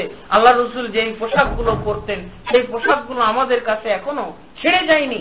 আল্লাহ রাসূল যেই পাত্রগুলো ব্যবহার করতেন, প্লেট ব্যবহার করতেন, গ্লাস ব্যবহার করতেন, কাপ ব্যবহার করতেন, সেগুলো এখনো অক্ষত রয়ে গেছে সেগুলো, অথচ আল্লাহ রাসূলের দ্বীনকে ক্ষতবিক্ষত করা শুরু করেছে তোমরা। দেখছেন, আল্লাহ রাসূলের দ্বীনকে ভাঙাচোরা শুরু করে দিয়েছো, তার কাপড় ছেড়ে যায়নি, তার পাত্রগুলো এখনো ভেঙে যায়নি, অথচ তার দ্বীনকে ভাঙা শুরু করেছো। দ্বীন ভাঙা হলো কি করে? এই যে দলবদ্ধতা, এগুলো সব জিকিরই তো আল্লাহ রাসূল শিখিয়ে দিয়ে গেছে, কিন্তু এই জামাত করে কোনোদিন আল্লাহ রাসূল তো আমাদেরকে নিয়ে জিকির করেননি। এরকম কোন কথাবার্তা, কোন ভাষা জিকির এই একত্র ভাবে করেননি। এটা একটা মাজালিস জিকির, হাদিসের ভাষায় যতগুলো জিকিরের মজলিসের কথা বলা হয়েছে, সেই মজলিস বলতে এরকম জিকির, কোরআন এবং হাদিসের আলোচনা, সেখানেই আল্লাহর কথা আছে, সেখানেই আল্লাহর রাসূলের কথা আছে, সেখানেই আখিরাতের কথা আছে, এগুলোই হলো আল্লাহর জিকির, এগুলো জিকিরের মজলিস। কিন্তু এরকম শব্দগত জিকির, একটাই শব্দকে সবাই মিলে সমস্যায় উচ্চারণ করে পাঠ করেছে, এরকম কোন জিকিরের নজির আল্লাহ রাসূলের যুগে ছিল না, সাহাবায়ে কেরামের যুগে ছিল না। এই একটাই প্রথম দেখা গেল আল্লাহ রাসূলের সাহাবী হযরত ইবনে মাসউদ রাদিয়াল্লাহু আনহু গাম্ভীর্যতার সাথে এটাকে তিনি রোধ করেছিলেন, প্রতিবাদ করেছিলেন। এটা হলো দ্বীনকে ভেঙে টুকরা টুকরা করার শামিল উদাহরণ। তার বিপরীতে উল্লেখ করেছেন আল্লাহ রাসূলের পাত্রগুলো অক্ষত আছে, অথচ আল্লাহ রাসূলের দ্বীনকে ভাঙা শুরু করেছে। এরকম দ্বীন ভাঙা চলতেছে কেমন? আমাদের দেশে জিকির বিশেষজ্ঞ একজন সব জিকির নিয়ে চলতেছে, আস্তানাগুলোতে জিকিরের সরব, আমাদের এই শহরগুলোতে জিকিরের ঠেলায় ঘুমানো যায় না, অথচ কোন জিকির জোরে হবে না, সব জিকির হবে আস্তে। আজকে জিকিরে লতিফা জড়িত করতেছে, মানিকগঞ্জের পীর সাহেবের নাকি জিকিরেরই ক্লাসগুলো 22টা, 4-5টা আপনি বুঝবেন প্রাইমারি লেভেল পর্যন্ত, বাকি একবারে হাই লেভেলের ওগুলো বুঝাই যাবে না। নাউজুবিল্লাহ, এগুলো সব জিকির, আবার লতিফা যোগ করে, আবার কেউ বলছে জোরে জোরে মারো জিকির, আবার কেউ কেউ বলতেছে কি যে পাগল হয়ে যাও। একটা জাল হাদিসে উল্লেখ করা হয়, আকসিরু মিন যিকরিল্লাহ হাত্তা ইয়াকাল লাকা মাজনুন, তুমি এমন ভাবে আল্লাহর জিকির করবে যাতে তোমাকে পাগল বলা হয়। নাউজুবিল্লাহ, এটা আল্লাহ রাসূলের হাদিসই নয়, এটা জাল কথা, জাল হাদিস, এটা আল্লাহ রাসূলের দিকে নিসবত করাই যাবে না। এই পাগল কই, আল্লাহ রাসূল কবে পাগল হয়ে গেছে? কোন সাহাবী দেখেছে আল্লাহ রাসূল এরকম হইচই করে সারা শরীর ঝাঁকিয়ে, মাথা হেলিয়ে দুলিয়ে, এরকম ভাবে লাফালাফি ঝাপাঝাপি করে কোন জিকির করেছে? এরকম কোন নজির আছে আল্লাহ রাসূলের যুগে, সাহাবায়ে কেরামের যুগে? এই হালকা একটা নজির দেখা গেছে, সেটাকে হযরত ইবনে মাসউদ কেমন কড়া ভাষায় প্রোটেস্ট করলেন এবং প্রতিবাদ করলেন। কোন নমুনা সেই যুগে ছিল না। বন্ধুগণ, যাক, এসব উদাহরণ দিতে গেলে এই মোটামুটি এই মূলনীতিগুলোর মাধ্যমে আমরা অনেক কিছু যাচাই করতে পারবো। তারপরে সময় ভিত্তিক অনুসরণ। সময় ভিত্তিক অনুসরণ, যখন যেই ইবাদত আল্লাহ রাসূল করার নির্দেশ দিয়েছেন বা তিনি আমাদের জন্য বর্ণনা করে গেছেন, সেই সময় আমরা অবশ্যই বাধ্যতামূলক ফলো করব। এই সময়ের আগে পিছিয়ে সেই ইবাদত করা চলবে না। জোহরের নামাজ জোহরের ওয়াক্তি হবে। এখন আমি যদিও আমার তাড়া থাকুক, আমি সফরে চলে যাব, বেলা 10টায় জোহরের নামাজ পড়ে চলে যাওয়া হবে না। হ্যাঁ, তবে যদি কারণ হয়, কারণ ভিত্তিক অনুসরণ, এগুলো আমাদের উদাহরণ ছাড়া গেছে। কোন কারণে যদি আল্লাহ রাসূল একত্রিত করে থাকেন, ওই কারণে একত্রিত করা আজও কিয়ামত পর্যন্ত চলবে। কেউ যদি এটাকে বেদাত ধারণা করবে, সেই হলো বেদাত। আজকাল আমাদের দেশে এটা হচ্ছে না। আল্লাহ রাসূল সফরের কারণে 2 ওয়াক্ত নামাজ একত্র করে পড়েছেন, জোহরের ওয়াক্তে আসর পড়ে নিয়েছেন, অথবা দেখা গেছে যে জোহরের ওয়াক্তেই রওনা দিতে হচ্ছে, তখন জোহরকে পিছিয়ে আসরের সাথে পড়েছেন। এটা হলো নরমাল, এটা হলো মুসাফিরের সিস্টেম। মুসাফির ব্যক্তির নামাজের তরিকাই এরকম। ভয় ভীতির কারণে, বৃষ্টির কারণে আল্লাহ রাসূল 2 ওয়াক্ত নামাজ একত্র করে পড়েছেন। কিন্তু এগুলোকে সুযোগ হিসেবে ব্যবহার করা যাবে না। কিন্তু এগুলোর সুযোগটাকে একেবারে বন্ধ করাটাও একটা বেদাতের অন্তর্ভুক্ত হবে, মানুষকে কষ্টের ভিতরে ফেলে দেওয়া। এগুলো আমল আমরা দেখেছি আরবে, কুয়েতে, সৌদি আরবে এগুলো দেখেছি। বৃষ্টির কারণে, ওই দেশে তো বৃষ্টি সবসময় হয় না, হঠাৎ দেখা গেল জোহরের সময় বৃষ্টির আয়োজন, মেঘ মালা আসমানে ছুটাছুটি করতেছে। আসরের সময় হয়তো বৃষ্টি হয়ে মুসল্লি সতর ভঙ্গ হয়ে যেতে পারে, আসতে পারবে না। দেখা গেল জোহরের নামাজ পড়েই আসরের একামত হয়ে গেল। আমাদের বাঙালিরা বলে, কি শুরু হয়ে গেল, এটা কিসের নামাজ? আমাদের দেশে আলেমরা যদি এগুলো তাবলীগ করতো, তাহলে তো এরকম মানুষ হতভম্ব হতো না। হ্যাঁ, দেশে আতঙ্কিত হয়ে যায়। কি দলিলের কথা, এই যেটা আল্লাহ রাসূল সাল্লাল্লাহু আলাইহি ওয়াসাল্লাম জায়েজ বলেছেন, সেটাকে নাজায়েজ ভাবা, এটা তো বেদাত। এটা তো শরীয়তের ভিতরে পরিবর্তন, শরীয়তকে বিকৃতি করার একটা মানে শামিল। তো সময়ের সাথে হজ একটা ইবাদত, যা সময় সাপেক্ষে পালন করতে হয়। এটা যদি অন্য সময় কেউ পালন করা হবে না। রোজার মাসটাকে চেঞ্জ করে, সেই যুগে জাহিলি যুগের লোকেরা এই যে হারাম মাস, তারা ইচ্ছা মতো পরিবর্তন করতো। এই বছর ওই সাইডটা বাদ দিয়ে এই সাইডটা এখন আমরা হারাম জানবো। ঠিক আছে, তোমরা একমত তো? হ্যাঁ ঠিক আছে, একমত আমরা এই বছর। তার কারণ যুদ্ধ আছে, তো ওই বেটাটাকে ছাড়াই যাবে না। তো হারাম মাস যদি ওই সাইডটাকে গণ্য করা হয়, তাহলে তো বেকাই দেওয়া গেল। থাক, ওই সাইডটা বাদ দিয়ে এবার এই সাইডটা, অথবা ওখান থেকে 2টা, যেই 2টাতে আমরা যুদ্ধ করবো, ওই 2টা মাইনাস করে এর পরিবর্তে আর একটা যোগ করে। এগুলো চলবে না, ইসলামের ভিতরে এরকম কিছু নাই। তো আলহামদুলিল্লাহ, তো প্রত্যেক ইবাদত তার সময়ে আদায় করতে হবে। এমনি ভাবে স্থান ভিত্তিক অনুসরণ, যেই স্থানে যে ইবাদত আল্লাহ রাসূল সাল্লাল্লাহু আলাইহি ওয়াসাল্লাম আমাদের জন্য মানে শরীয়ত সম্মত করেছেন, প্রবর্তন করেছেন, সেই স্থানে সেই ইবাদতই আমরা করব। এর যে স্থান অবস্থান একই কথা, স্থান অবস্থান, তো তার আমরা কোনো ধরনের পরিবর্তন করব না। যেমন আমি হজ করতে হবে কাবা শরীফ, আমরা অন্য কোথাও যদি হজ করি মোটেও হজ হবে না, একদিনের জন্য জায়েজ হবে না। অথচ আমরা একটা কথা শুনেছি যে পীর সাহেব কিবলা বলা হয় কেন? এক সময় নাকি মানে মক্কা যাওয়া নিষেধ হয়ে গেছে, ওয়াহাবিরা নাকি দখল করে ফেলেছিল, কাবা শরীফ ভেঙে ফেলছে। তারপরে পীর সাহেবেরা বললো যে তোমরা আমাদের আস্তানাগুলো, খানকাগুলো তওয়াফ করলেই হয়ে যাবে হজ।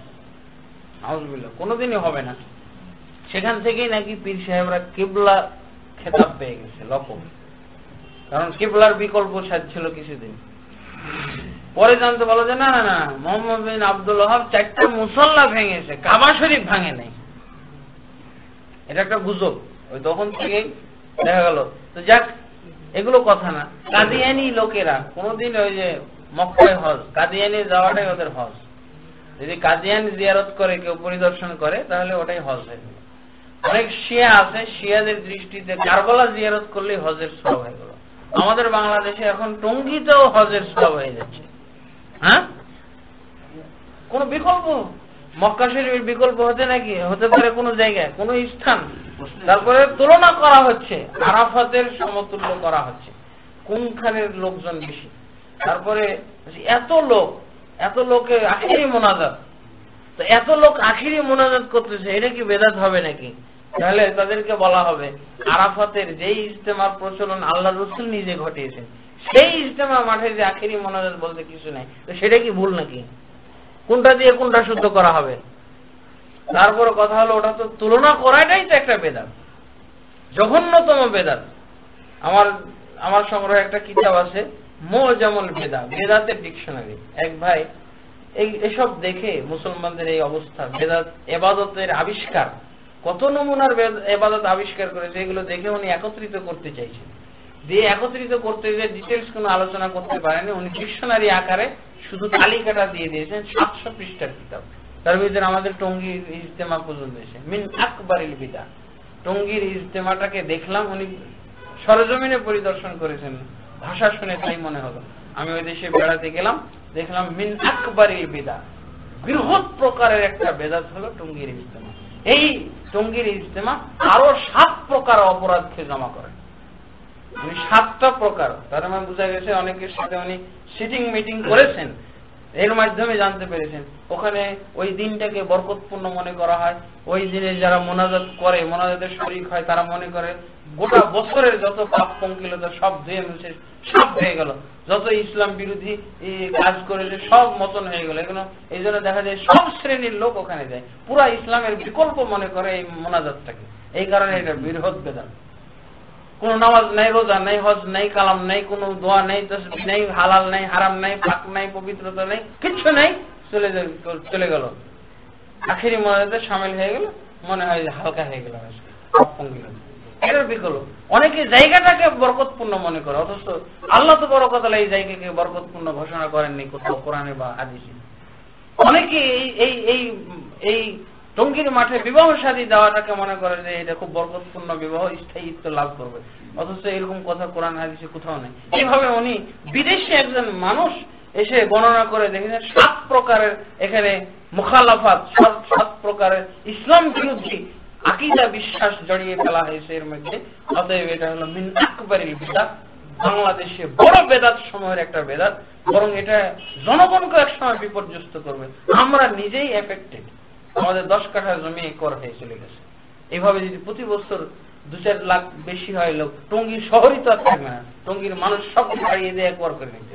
পরে এক সময় যে জনবহুল দেশ, এক সময় যখন 50 কোটি লোক হবে, তখন ইজতেমা মাঠে কতগুলো লোক হবে, এগুলো সংকলন কি দিয়ে হবে? এই জন্য এক প্রকার বলছে এটা হলো রাজনৈতিক এবং রাষ্ট্রীয় দৃষ্টিকোণ থেকে ওটা বেদাত। কারণ বিপর্যয়ে পড়তে হবে সরকারকে এক সময়, এত লোকের জায়গা দিবে কি করে? এখন তো যে এক দেখেন অপরিণামদর্শী যে চিন্তা করতেছি, আর এই যে রাষ্ট্রীয় ক্ষমতায় যারা থাকে এরা তো মূর্খ, ইসলামের দৃষ্টিকোণ থেকে এদের কোনো জ্ঞানই নেই। ইসলাম কি বুঝবে? হুসুকে বাঙালি, এই হুসুক দিয়ে যে কত চলে আসবে বিপর্যয়, তখন একবার করতে করতে কত লোক এরকম হারাবে। অনেক সরকারের কিন্তু দেখা যাবে যে এটাও বিপর্যয়ের কারণ হয়ে দাঁড়াবে।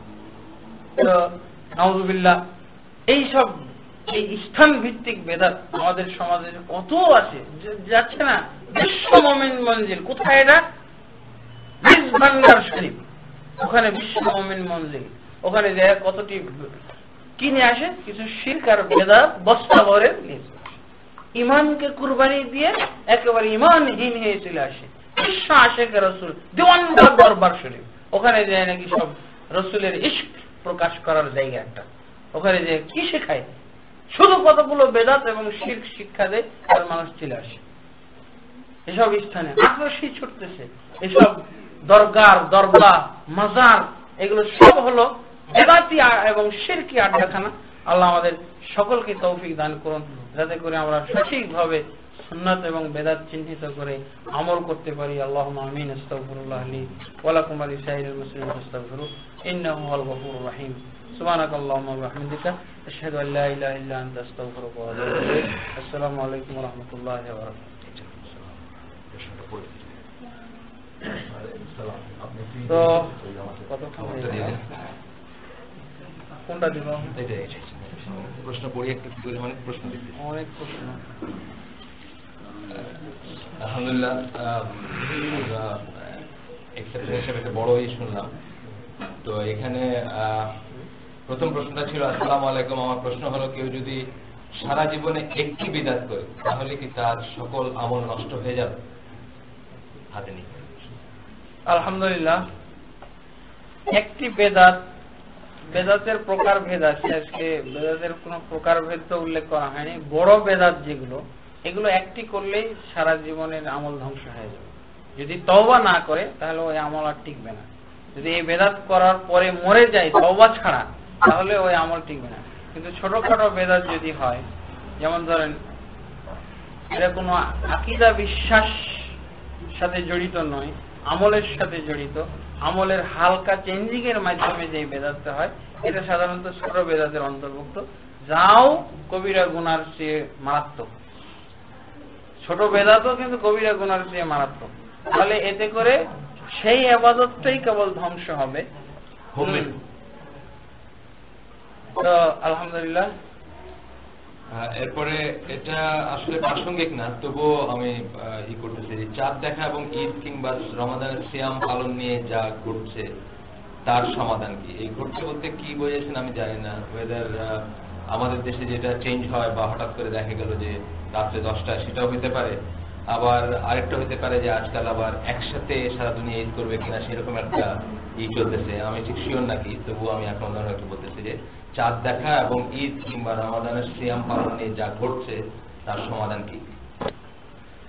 আলহামদুলিল্লাহ, এটা অবশ্য সম্ভাব্য যে এই সমস্ত ভূখণ্ড একত্র হতে পারে। চাঁদ দেখা এবং না দেখার সাথে সেই সমস্ত ভূখণ্ডের লোকেরা একসাথে এই সমস্ত ইবাদত করতে পারে। যেমন এই যে সমস্ত ইবাদত সময়ের সাথে জড়িত, সালাত, কি বলে, রোজা, ঈদ, হজ, এগুলো আমরা একত্র করতে পারি। তবে এটাই হলো ফার্স্ট ক্লাস কথা।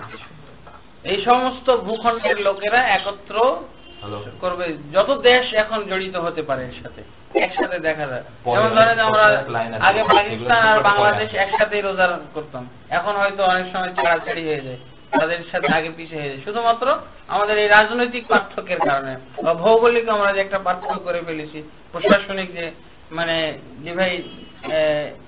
ডিভাইডেড যে হয়ে গেছে, এটার কারণে।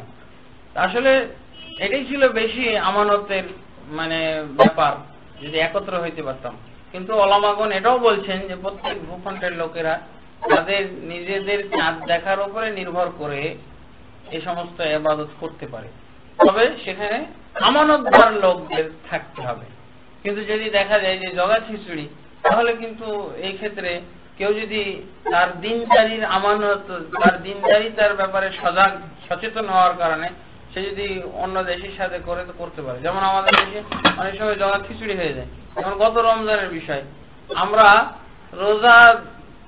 রমজানের রোজা ধরলাম সৌদি আরবের একদিন পরে, আর ঈদ করলাম 2 দিন পরে। এটা তো যে কেউ বুঝবে যে কিছু একটা ঘটে গেল, এটা প্রত্যেকেই বুঝবে। একই মাসের চাঁদ এরকম হয় কেন? রোজা ধরলাম একদিন পরে, ঈদ করলাম 2 দিন পরে। যাই হোক, এইসব যদি আমরা একমত হতে পারতাম, যেমন বর্তমান যুগের আল্লামা আলবানী রহমতুল্লাহ উনি নিজেও বলছেন, যদি সমস্ত এরকম সম্ভাব্য যেসব এলাকা তারা যদি রাষ্ট্রীয়ভাবে একমত পোষণ করে একসাথে যদি এইসব ইবাদত গুলো পালন করতো এক টাইমে, তাহলে খুবই সুন্দর হতো। তবে যদি একমত না হতে পারে, তাহলে প্রত্যেক দেশ তাদের নিজের দেখার উপর নির্ভরশীল।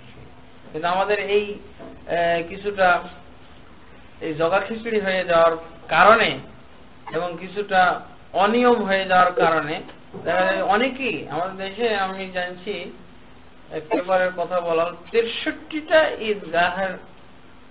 ঈদগাহ মাঠ আছে বাংলাদেশে যারা সৌদি আরবের সাথে পড়ে। আমি অবশ্য দোয়া করি এর জন্য ব্যাপকতা ঘটে আরো, এখন কমপক্ষে জগা খিচুড়ি থেকে যেন বেঁচে যায়। যদিও এই সুবিধাটা ছিল, কিন্তু এটা এই পর্যায়ে চলে আসবে এটা তো ভাবতে পারিনি। একদিন পরে রোজা, 2 দিন পরে ঈদ, এইটা থেকে বাঁচার জন্য এটা তো বিরাট একটা আমানত। এখন যারা আমানত কাঁধে নিয়েছেন তারা কতটুকু রক্ষা করতেছেন আর সে ব্যাপারে কতটুকু সজাগ, সেটা একটা প্রশ্নের ব্যাপার। আমি এই প্রসঙ্গে একটা হাদিসের মানে সহিহ কিনা জানতে চাচ্ছি, একটু পরে বলেন। রিটার্ন যারা করছেন তারা আগে দেখুন। আমরা জেনে এসেছি মুসলিম হলে 5 কলিমা জানতে হবে। এটা কোনো হাদিসে আছে কি যদি থাকে কালেমা তাইয়্যিবা, কালেমা শাহাদা, ইমানে মুজাম্মাল, মুফাসসাল ছাড়া আর কি আছে? আলহামদুলিল্লাহ, কথাটা যদিও ভারী, কিন্তু আমার স্টাডি থেকে আমি বলছি এটা একটা ইলমি বেদাত, আকীদার ক্ষেত্রে বেদাত। ইলমি বেদাত মানে এটার কোনো অস্তিত্ব কোরআন হাদিসে কোথাও নাই, বরং মুসলিমদের কালেমা এক হতে হবে এই কথাটাই পরিচিত।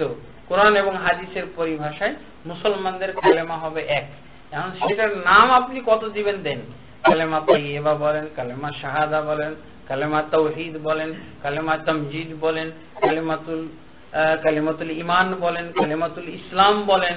এখন এই যে নামকরণের দিকে লক্ষ্য করে যদি আমি কালেমাই ভিন্ন ভিন্ন বলি, আর এর উপরে যদি আমি ভিত্তি করে মানুষের ইন্টারভিউ নেওয়া শুরু করি ঈমানে, এটা একটা বেদাত নিঃসন্দেহে। একজন আরাবিয়ানকে সৌদি আরবে, এমনকি মসজিদুল হারামের একজন আপনি খতিবকে নিয়ে যদি ইন্টারভিউ হয়, তুমি কয়টা কালেমা বলো তো দেখি, পারবে না তো। আশ্চর্য হয়ে যাবে, আবার ইসলামের কালেমা কয়টা, তুমি মুসলমান নাকি? ইসলামের কালেমা একটা, নাম 10টা হতে পারে। যদি এই যে নাম দেখেই আমি যদি এটাকে কালেমার সংখ্যা বলা শুরু করি, তাহলে এটা বলা যেতে পারে আমরা কালেমার ক্ষেত্রে একটা অ্যাক্সিডেন্ট ঘটিয়ে ফেলেছি। এটার কোনো দরকার নেই। লা ইলাহা ইল্লাল্লাহ অথবা আশহাদু আল্লা ইলাহা ইল্লাল্লাহ ওয়া আন্না মুহাম্মাদুর রাসূলুল্লাহ, কেউ যদি একটা কেউ জেনে যায় এইসব শব্দগুলোর মধ্যে থেকে যথেষ্ট। এর জন্য মুসলমান হওয়ার উদ্দেশ্যে আর এগুলো মুখস্থ করার দরকার নেই। এগুলো ভাষা ভিন্ন ভিন্ন, কালেমা একটাই। ঈদের নামাজ ঈদগাহে না পড়ে মেয়েরা ঘরে পড়লে বেদাত হবে কি? আর পরবর্তী যে প্রশ্নটা ছিল সেটার উত্তর আংশিক হয়ে গেছে, আমি সেটা যাচ্ছি না। ঘরে পড়লে বেদাত হবে নাকি? ঘরে তো পড়ার কোনো ই নাই। ঘরে পড়লে এক দৃষ্টিকোণ থেকে বেদাত, আর আরেক দৃষ্টিকোণ থেকে এটা জায়েজ বা পড়া যাবে ঈদের নামাজ। হ্যাঁ, ঈদের নামাজ এক দৃষ্টিকোণ সেটা হলো কি, মহিলা যদি যেতে না পারে, চেষ্টা করেও সে যেতে পারেনি ঈদের মাঠে, বা সে যেতে ব্যর্থ, তাহলে এই ক্ষেত্রে নিরুপায় অবস্থায় তার জন্য জায়েজ। কিন্তু মহিলাদেরকে পুরুষদের চেয়েও বেশি তাগিদ দেওয়া হয়েছে ঈদের মাঠে নেওয়ার জন্য। আমার মনে হয় বেশি তাগিদ দেওয়ার কারণে আমরা বেশি তাগিদের সাথে যাওয়া বন্ধ করেছি। এরকম হতে পারে, কারণ ইবলিসের এরকম একটা তৎপরতা থাকতে পারে আমাদের উপরে।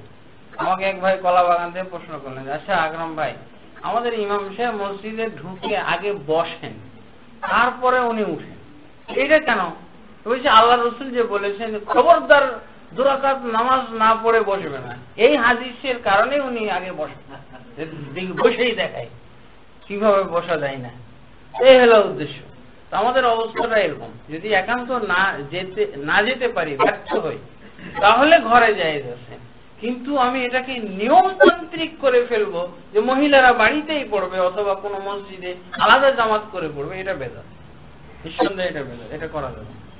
আমি আমার গ্রামে গেলাম, ব্যবস্থা নেই, আমি আমার ফ্যামিলি নিয়ে চলে গেছি, যে একটা কাপড় দিয়ে আড়াল করে, বাস, যেহেতু সিস্টেম নাই, মানুষ দৃষ্টিকটু মনে করবে, অথবা পর্দা মেনটেন হবে না ঠিক মতো, সবাই এসে হয়তো ঘিরে ধরতে পারে যে কি রে।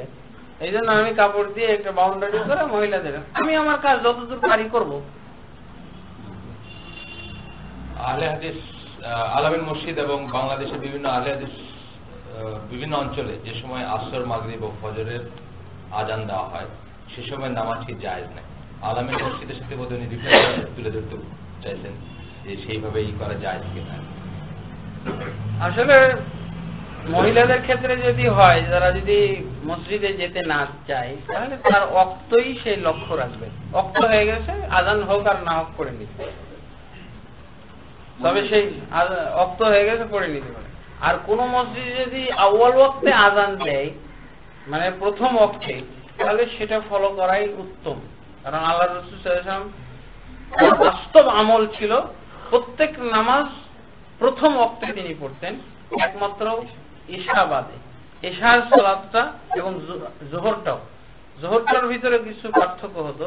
শীতকালে তিনি অগ্রিম পড়তেন প্রথম ওয়াক্তে, আর গরমের কালে প্রথম ওয়াক্তের শেষে যেয়ে পড়তেন। প্রথম ওয়াক্তের বাইরে যেতেন না। প্রথম ওয়াক্তেরও তো একটা মানে প্রথম আছে, মধ্যম আছে, শেষ আছে। তো প্রথম ওয়াক্তের শেষের দিকে পড়তেন শীত গরমের কালে, আর শীতকালে প্রথম ওয়াক্তের প্রথমেই পড়তেন। আর এশার নামাজটার ক্ষেত্রে আল্লাহ রাসূল বলছেন যে উত্তম হলো 1/3 পর্যন্ত বিলম্বিত করা। এটা প্রথম ওয়াক্তে না পড়াটাই বেশি উত্তম। তো এরপর আমরা ঢালাও ভাবে প্রত্যেক নামাজটাকে প্রথম ওয়াক্তে নিয়ে আসতে পারি। যদিও এশারের সালাতের ক্ষেত্রে আমরা একমত হতে পারলে 1/3 পর্যন্ত বিলম্ব করাটাই ভালো ছিল। এই হলো আর কি মোটামুটি এই বিষয়ের সমাধান। ছোট্ট আরেকটা প্রশ্ন, এই প্রশ্নটা একদমই অপ্রাসঙ্গিক, তারপরেও একজন করছেন, আমি এই করতেছি, ইজ ইটিং এলিফ্যান্ট হালাল? অপ্রাসঙ্গিক বলতে হ্যাঁ কিছুটা হয়তো প্রসঙ্গ আছে, মানে হাতি খাওয়া হালাল কিনা এটা জিজ্ঞেস করছেন, ইয়েস অর নো যদি থাকে। না, হাতি খাওয়া হালাল নয়, হারাম। আল্লাহ রাসূল সাল্লাল্লাহু আলাইহি ওয়াসাল্লাম একটা মাপকাঠি বলেছেন, সেই মাপকাঠির মধ্যে পড়ে। সেটা হচ্ছে এই যে বড় দাঁত বিশিষ্ট, সাইডে 2 বড় দাঁত বিশিষ্ট প্রাণী সব হারাম। এই দৃষ্টিকোণ থেকে কুকুরও হারাম, বাঘও হারাম, বিড়ালও হারাম, বুঝেছেন। হাতির দাঁত তো আরো বেশি বড়, বুঝেছেন। কুল্লু জি নাবিম মিনাস সিবাই, আল্লাহ রাসূল বলেছেন প্রত্যেক নাব বিশিষ্ট অর্থাৎ সাইডে 2 বড় বড় দাঁতওয়ালা বিশিষ্ট দাঁতওয়ালা প্রাণী হারাম। আরেকটা প্রশ্ন, যাকাত কি সামষ্টিক ইবাদত? যদি সামষ্টিক ইবাদত হয় তবে তা করার পদ্ধতি কি যখন মুসলমানদের কোনো হুকুমত নেই বা খলিফা নেই?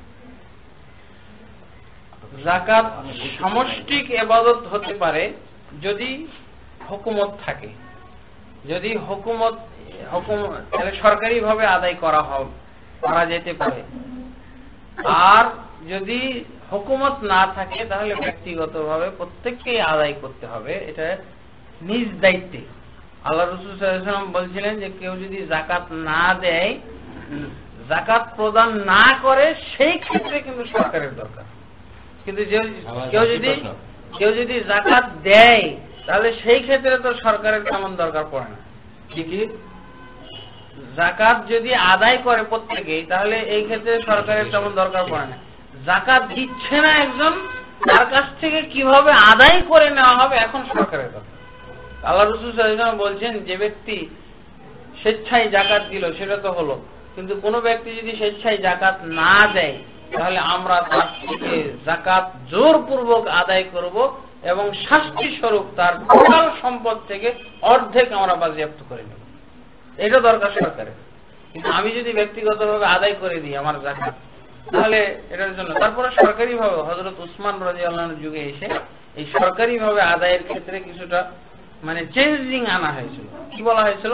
প্রকাশ্য মাল যেগুলো, এগুলো সরকারিভাবে আদায় করা হবে, যেগুলো অপ্রকাশ্য মাল এগুলো প্রত্যেকে ব্যক্তিগতভাবে আদায় করে দিবে, আর হকদারদের কাছে পৌঁছে দিবে। প্রকাশ্য মাল বলতে গরু ছাগল মাঠে চড়ে বেড়ায়, বিরাট পাল, তারপরে শস্য বাগান, এগুলো প্রকাশ্য মাল, এগুলো হিসাব নিকাশের ব্যাপার আছে, এগুলো সম্ভব। এই জন্য সরকারিভাবে এই নিয়ম করা হয়েছিল, চেঞ্জিং আনা হয়েছিল।